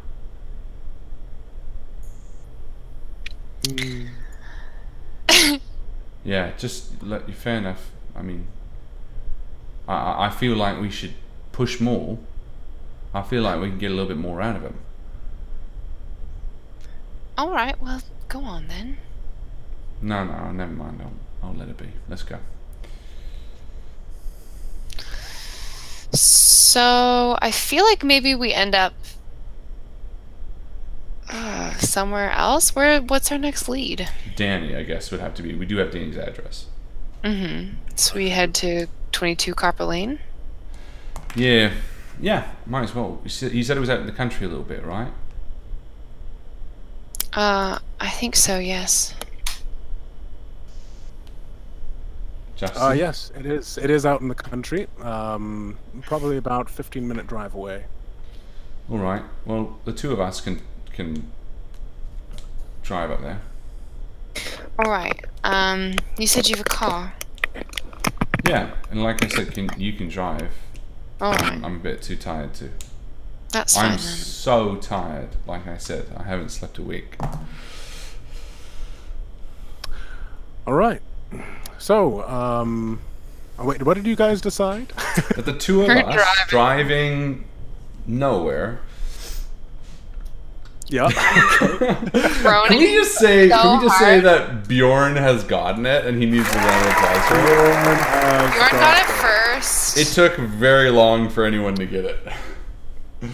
Bjorn got it about 20 minutes ago. I know. Excellent. He said, or go to Max's hardware store and get something big made of metal. That was the first ding. Was that, do you think it was? Okay, good. Oh yeah, obviously. Alright, so the two of us driving. Are we good with the references? No, now we keep doing them. It's so hard to focus on actually playing the game. I know, right? It is, yeah. So you drive, you guys are actually driving. References. Yeah. So who's driving?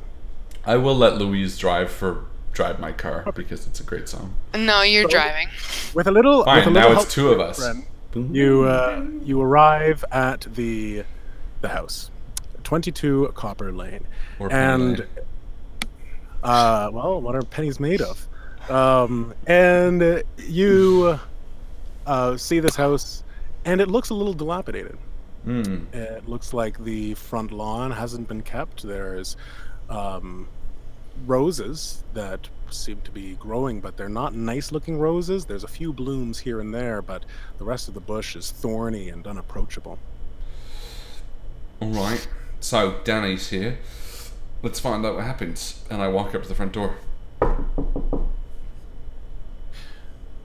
You knock on the door, and there's no answer. I try the door. You try the door, and it is locked.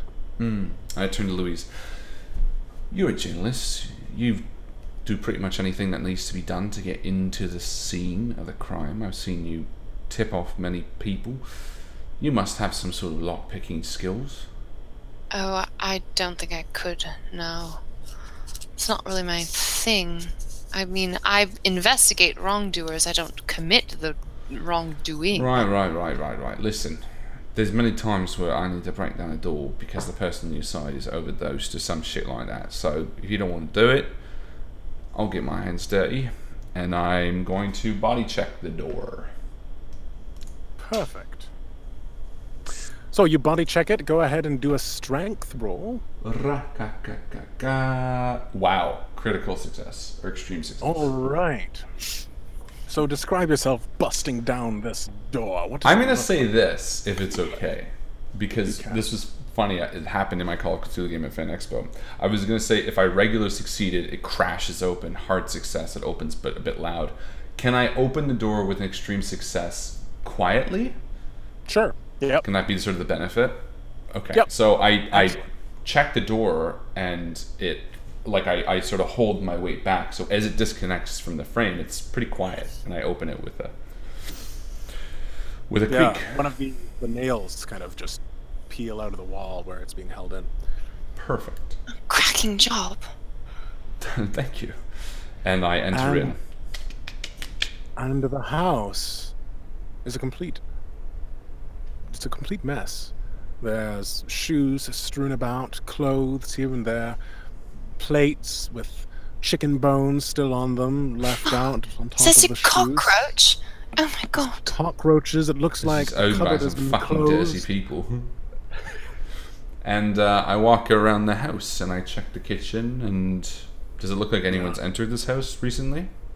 It does. It looks like a weird path has been created in between all of the muck and detritus. And I head to the bathroom. Does it look like she came in through the bathroom window? The bathroom window is open, actually. I'll do a spot hidden in the bathroom. Perfect. Just too many good songs. Success. I know. You find a silver spoon. Perfect. So I look in and I turn to Louise and I say, it looks like someone's coming through the bathroom window. Good. Yeah, very good. But Danny's not here. And I continue searching the rooms to see if there's any sign of Danny. So you search the main floor, and you don't find any signs of a person being there. The house is very quiet. There is a cuckoo clock in the corner, and but there's stairs leading up. Mm. Who is she? You said she came in through the bathroom window. How do you know it's a woman? Sorry, it's like how I call my car she. I just assume any break and enter is a female. Oh, okay. And do you think she's still here? You're going with the she thing, all right. Yeah, maybe. I've learned to kind of go along with this sort of thing. So I call out and I say, Danny!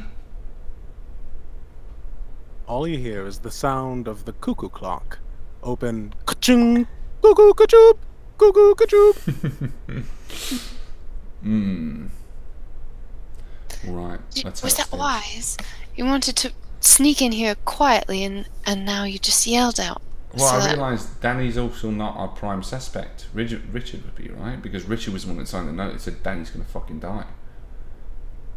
Meaning that Danny could potentially be in danger, right? Should we go upstairs? Yeah, let's go upstairs slowly. Super slowly. After you. Stop making that sound with your mouth. Sorry. I just couldn't help it. It's awful.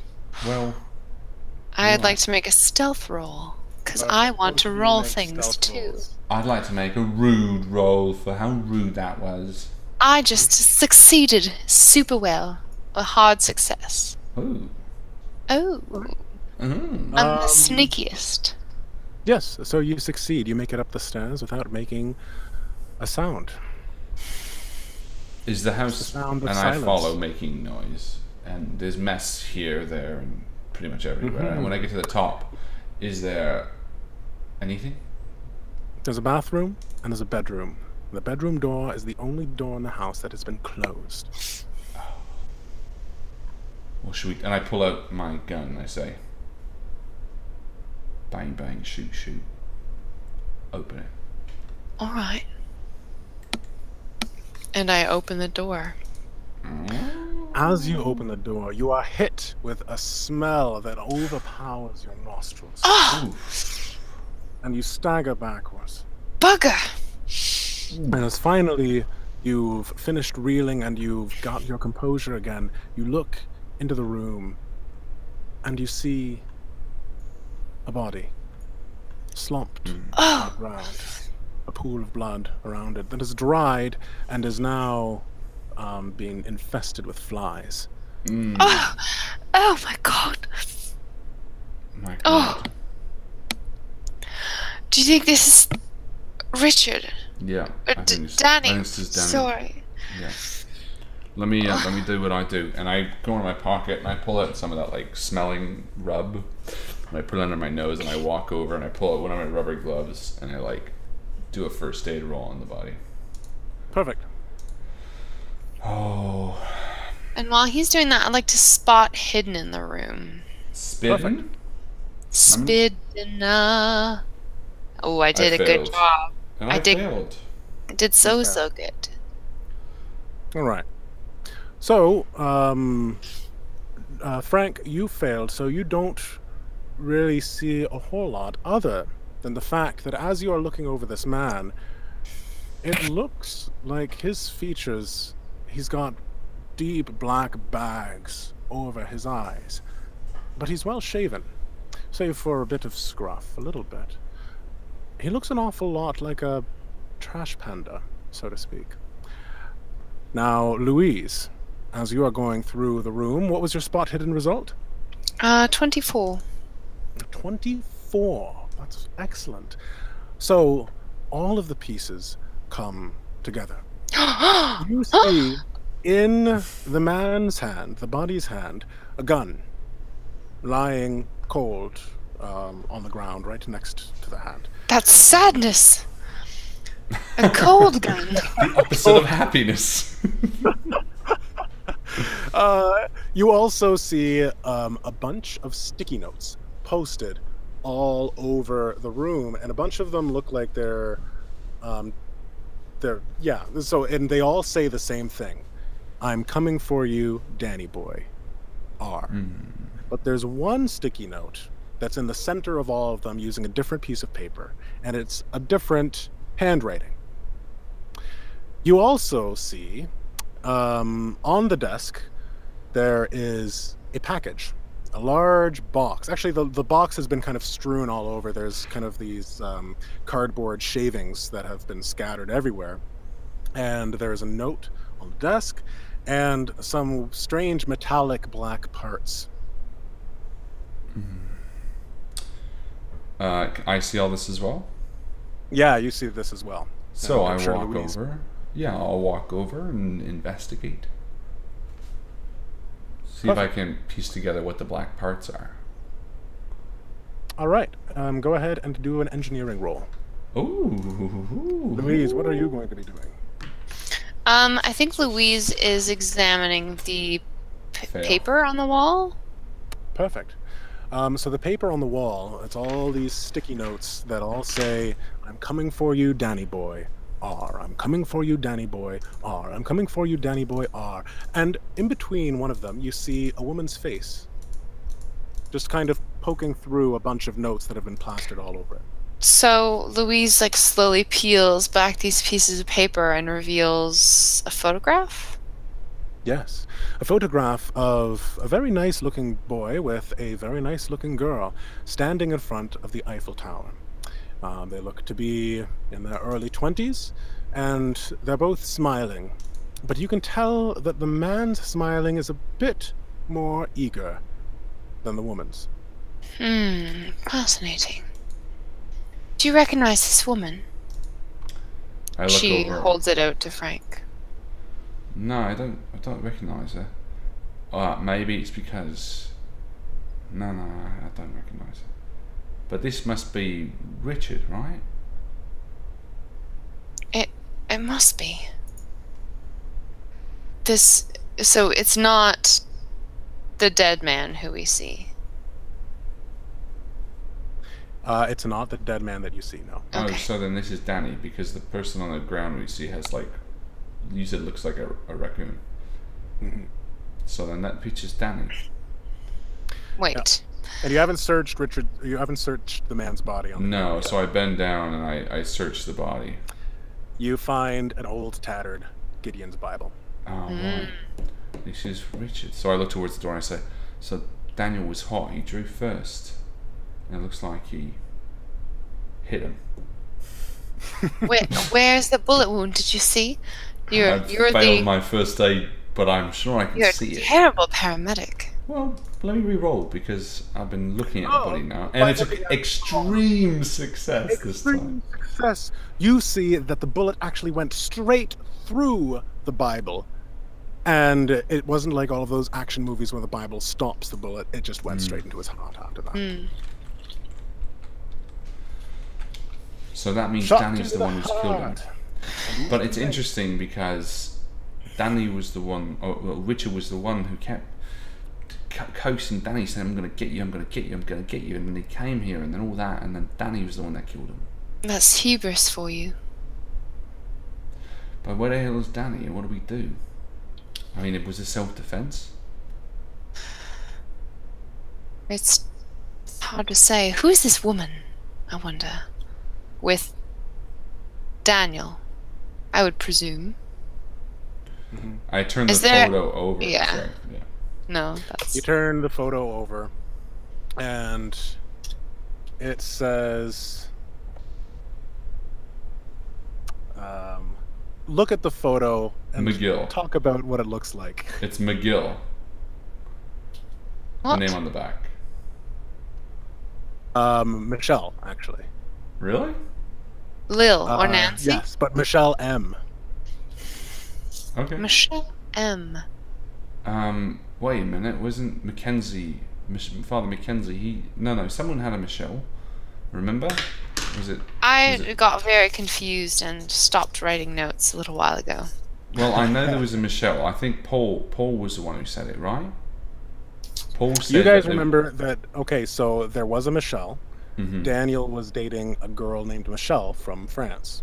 That's right. A French That's girl. the Eiffel Tower. My apologies. Michelle M. Quite possibly Michelle McGill. You guys can keep on searching in the room, though. You haven't found everything. Sure. I'll do another spot hidden. This time will be much more successful. No, it was much worse. All right. You don't find much. You find there's papers scattered all over the floor. You do find another photograph of the same girl, but this one is actually just half of a photograph. Just one half of it, and it has her face in it. Not another. It's the same woman. And on the back of that one, this is with a failed roll, I'll have you have. Yeah. It says, it looks like something was written, but it's been ripped away, part of it. It says, seemed so far away, they're here to stay. Space. Manna used to be over me suddenly. Wouldn't say, long for yesterday. Game to play. It's so forlorn.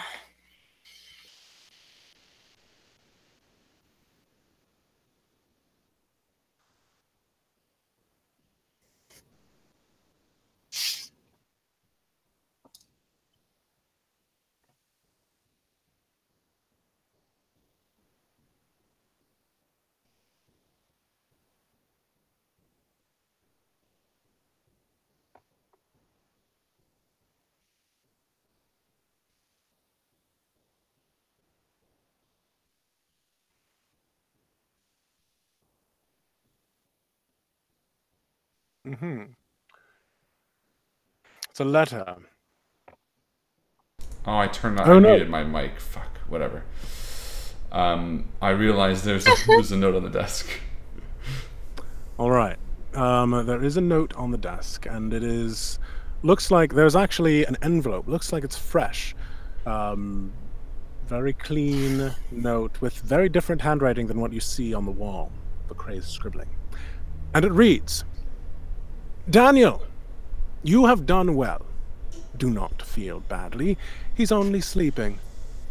Once you take out the taxman, I want you to put a lot of holes in a hall in Nottingham, and the people therein. Here is a little gift to make that possible. I have also given you a map with directions to the exact target, but it should be easy to find, with the cathedral right next to it. Please be no later than 3 p.m.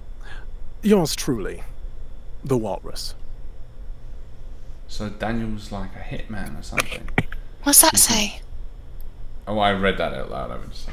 Ah, yes. So can I roll a knowledge on next to the cathedral and sort of see if I can figure out... I mean, I know what it is, but... Yeah. Well, I want to invite the community. Yes, I fail anyway. I guess.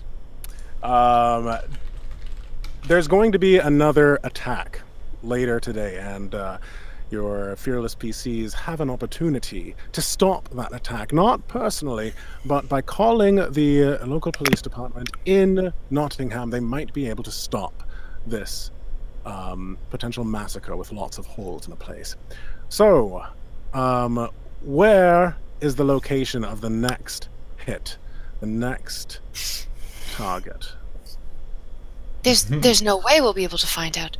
There are too many cathedrals. We won't be able to do it without your help. As they turn to the screen. There's just no way we can do it without you. We have some suggestions. We have some ideas. Does anything stick out to you?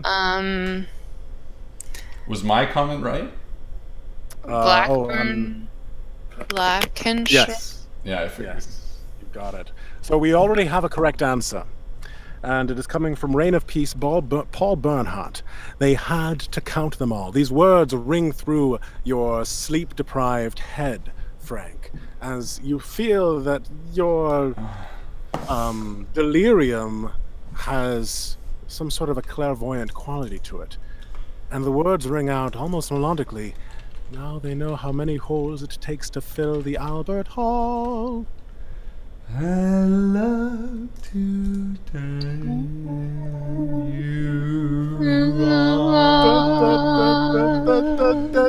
And I turn to Louise and I say, Albert Hall. It's Albert Hall. I'm almost sure of it. What time is it? It is 10 minutes to 3 p.m. We need to go right away. Let's go.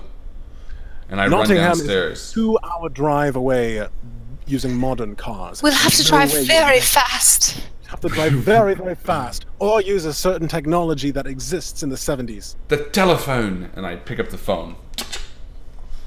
You cock your gun. And I phone. Who are you phoning? I phone the police. I phone Albert Hall. And I say there's an attack that's going to happen shortly. You know the number for Albert? No, I phone 411. Just dial ALB. I dial operator. I dial operator. Operator! And I say, hello, is this the operator? Please let this be a Monty Python sketch. How may I direct your call? Yes, you sound quite lovely. I was wondering if I could, well, get your number. 411, that's my number. No, dear, your number. What's your name? You sound so deliciously handsome. My name is Ringo. Hello, Ringo. That sounds like such a beautiful name. Do you partake? Do you work out? Would you like... You've already been speaking with me for 5 minutes. Oh my gosh, my apologies. I need to be connected to the Albert Hall right away, please. Albert Hall in Nottingham? Yes, that's the one. 4,000, 10,000 holds in Blackshire, Lancashire. All right. Please hold. And a song comes on, the please hold. What song is it? I read the news today, oh boy. This is Albert Hall. Oh, hello, Albert. My name is Mr. Polythene. My name is Frank Pierce. Frank Pierce. That's the one. And I wanted to let you know that there's an attack that's about to happen on Albert Hall, and I want you to evacuate the building. I will. Oh my goodness! Are you threatening me? No. Heavens no. I'm only letting you know that there's an attack coming, not by me. Just an attack is coming. All right. Thank you. I will let the local Nottingham police know. Yes. You've done a great service. Is there a reward attached? Ka-ching! And the phone hangs up. And I look to Louise. Do you believe And that? the door busts Did you just open. get the number of the woman with the... Oh! The door bursts open, and there, in the threshold, is the lead investigator. No. Oh god, I need another name. I'm out of names. How are you out of names? Sexy Sadie. Very, very handsome. Sadie. Wait, no. I got it. Desmond. Beethoven. Desmond. Yes, Desmond. Desmond Wallace walks through the door. His face is red, and he says, What is this? Inspector This is a Wallace. crime scene. Yes, of course it is. As you can see, there's a dead body just lying here in the middle of the floor. And what are you doing here? Well, Hand them. No, hey, just hold on a second. This here person solved the murder. My friend Louise here, she's not a girl who misses much. She's seen... Which murder are we talking about? Is this All- of David George? Correct, and the murder of either Richie or Daniel, I forget. This is Richard. This is Richard for sure. I There's know a it. 50-50 shot. I'm just saying it. Listen, my friend here is well acquainted with the touch of a velvet hand, like a lizard on a window pane. She is the I don't know journalist what to you're beat. talking about. I don't explaining really to you. either. I think he's a little bit goofed up. Now you better start explaining what you've discovered. I am the lead investigator on this murder Well, investigation. sir, if you will allow me, I will present to you my findings. Earlier this morning, at the corner of and Oh, it was Main and Yes. River. which is exactly what I also said. There was a man named David George who was murdered. Yes, murdered! You may think that it was a motor vehicle accident, but I examined the body myself, and I saw that it was a bullet wound. Well, actually, Hey, technically, hold on 1 second. Hey, hey, Jude, are you getting this? Come, write it down. And there was also a man in the crowd with a multicolored mirror on his hobnail boots. But continue. Ah, man with hobnail boots. Interesting. Are you getting this, Jude? Good.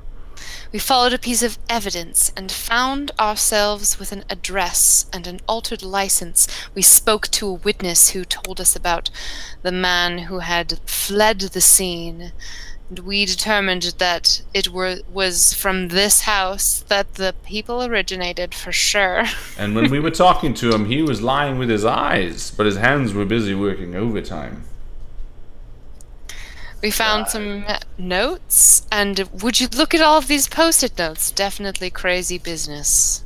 And look at this note we found on the desk, indicating that Albert Hall is about to be attacked. Don't worry, we've already taken care of it.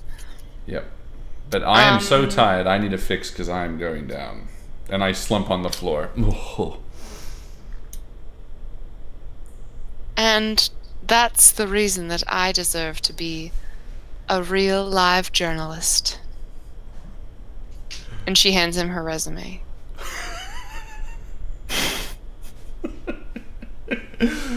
And I look up from the floor and I say, yes. So, what say you, investigator? We've solved your case for you. I think maybe he's... Who knows? Is he frozen? Yep. Oh my god, what a time for him to crash.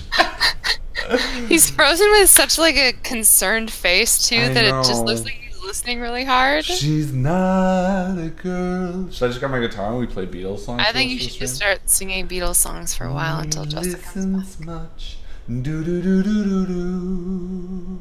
What's your favorite Beatles song? Probably Happiness is a Warm Gun. What about you? Yeah. Yeah. That's a great question. I know you love Maxwell Silverhammer. I really do. That might be my favorite one. I think it would be. I hate to do that, but I know you well enough to know. I have heard you. I also many really times. like. I'm just looking. Julia. Something. Very much. The way she moves. Mm-hmm. That one. Me like no other lover. I don't think he's coming back. That's okay. Should we just end awkwardly? How's everybody doing? How you doing, Joe? I'm doing okay. Yeah. Yeah. You tired? You excited for tomorrow? We're driving down Buffalo. So excited. I'm gonna be filming you too. We're gonna be doing some video. Yeah, we decided the Patreon video is gonna be like Joe in the side seat and me being like, "What's up? Oh. Welcome to real world."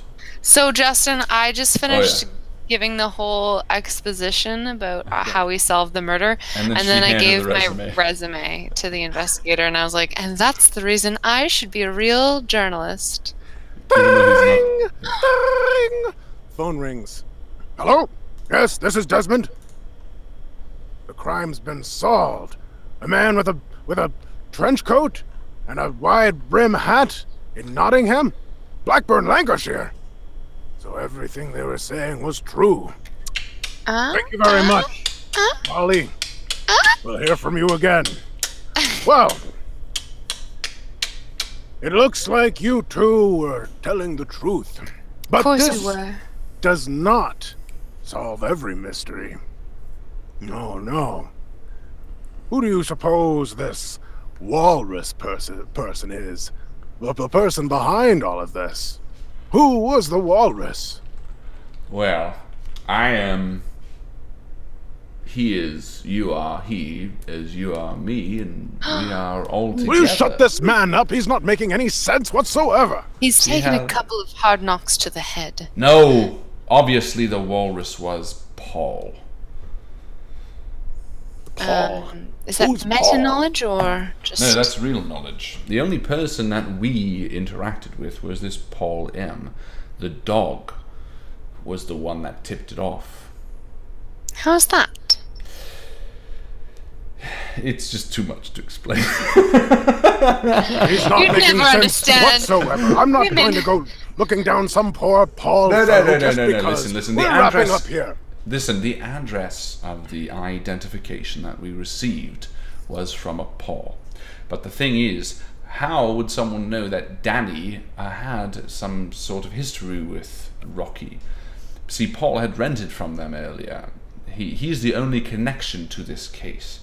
He's the person that he said in his daily routine. Remember, Louise, you the journalist who took all the notes? He said he woke up. He said he took the dog for a walk. Yes, why don't we go and investigate? Let's go confront him. All right, we'll back you up with all my bobbies. I love bobbies. I love boobies as well. No, I said bobbies. No, I said boobies. Why don't we do it in the road? Is that John Lennon? Or is that Beatles? That's Beatles. That's Beatles. That's Beatles. You're embarrassing Why me don't and we you do and it everyone we in the know. road? All right, so there are plenty of squad cars. I tell the boobies to hang back as me and Louise go up. I think it's the walrus. Now you watch, and you take the lead. And I step back. All right, and Louise, you open the door to Paul M.'s residence, and everything stops. What? You look behind you, and Frank is swaying side to side on his feet still, but he seems to be the only person or thing moving. The octopus-like plant in the front garden is completely still, not swaying with the breeze. The Bobbies and Desmond, the investigator, are mid-step as they're Frank? about to follow you in. Frank, what's going on? I don't know.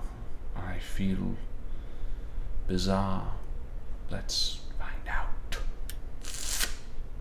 We go inside. You go inside, and the house is just as you remember it. And there's a clock ticking in the back kitchen that you can hear. The only sound that you can hear at all is this clock. I just don't understand.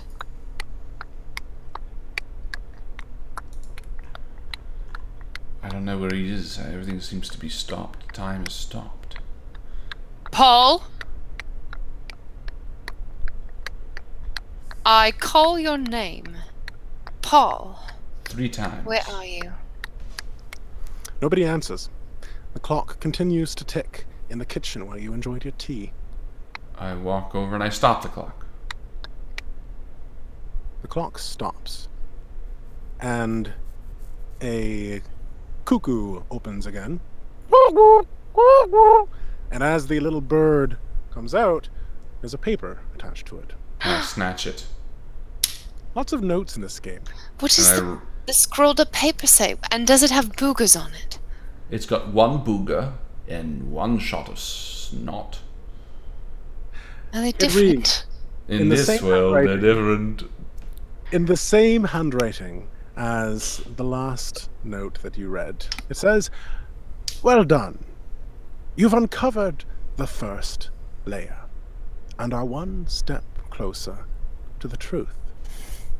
And at that, another sound begins to make itself known, a sort of tense, buckling sound, the sound of pressure being applied to glass. And you start to hear like cracking sounds, the sound of glass cracking all around you, and you can see in the window, in the fridge, in the painting on the wall, large cracks beginning to split across on the ceiling, on the floor. The note continues, "But don't celebrate just yet.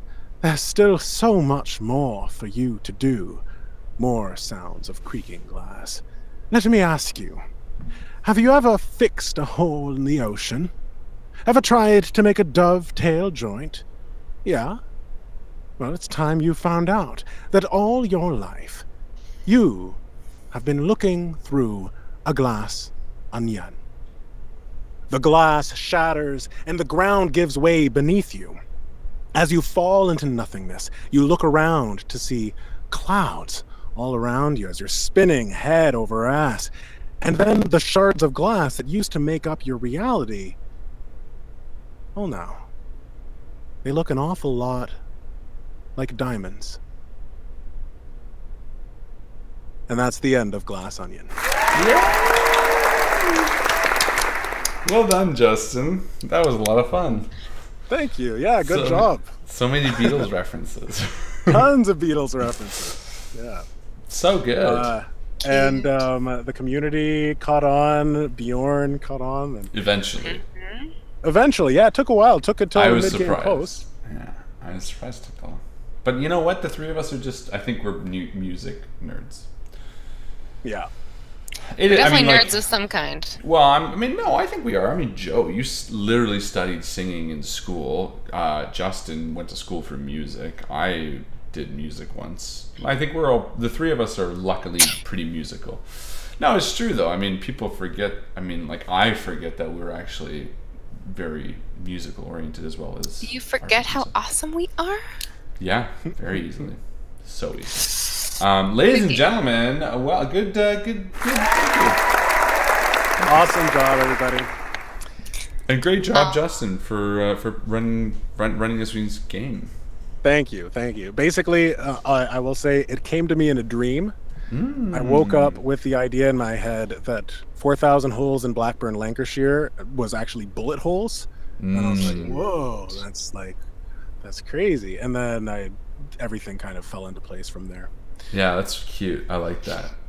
I think it was the minute you said Rita, I was like, that's for sure this.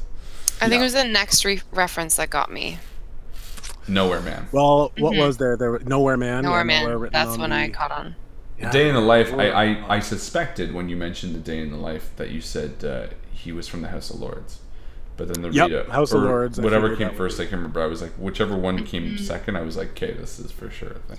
Did anyone get the mid-game post? Yes. Bjorn said she was a meter maid. That so is we're gonna correct. give it to Bjorn. Bjorn, well gets. done.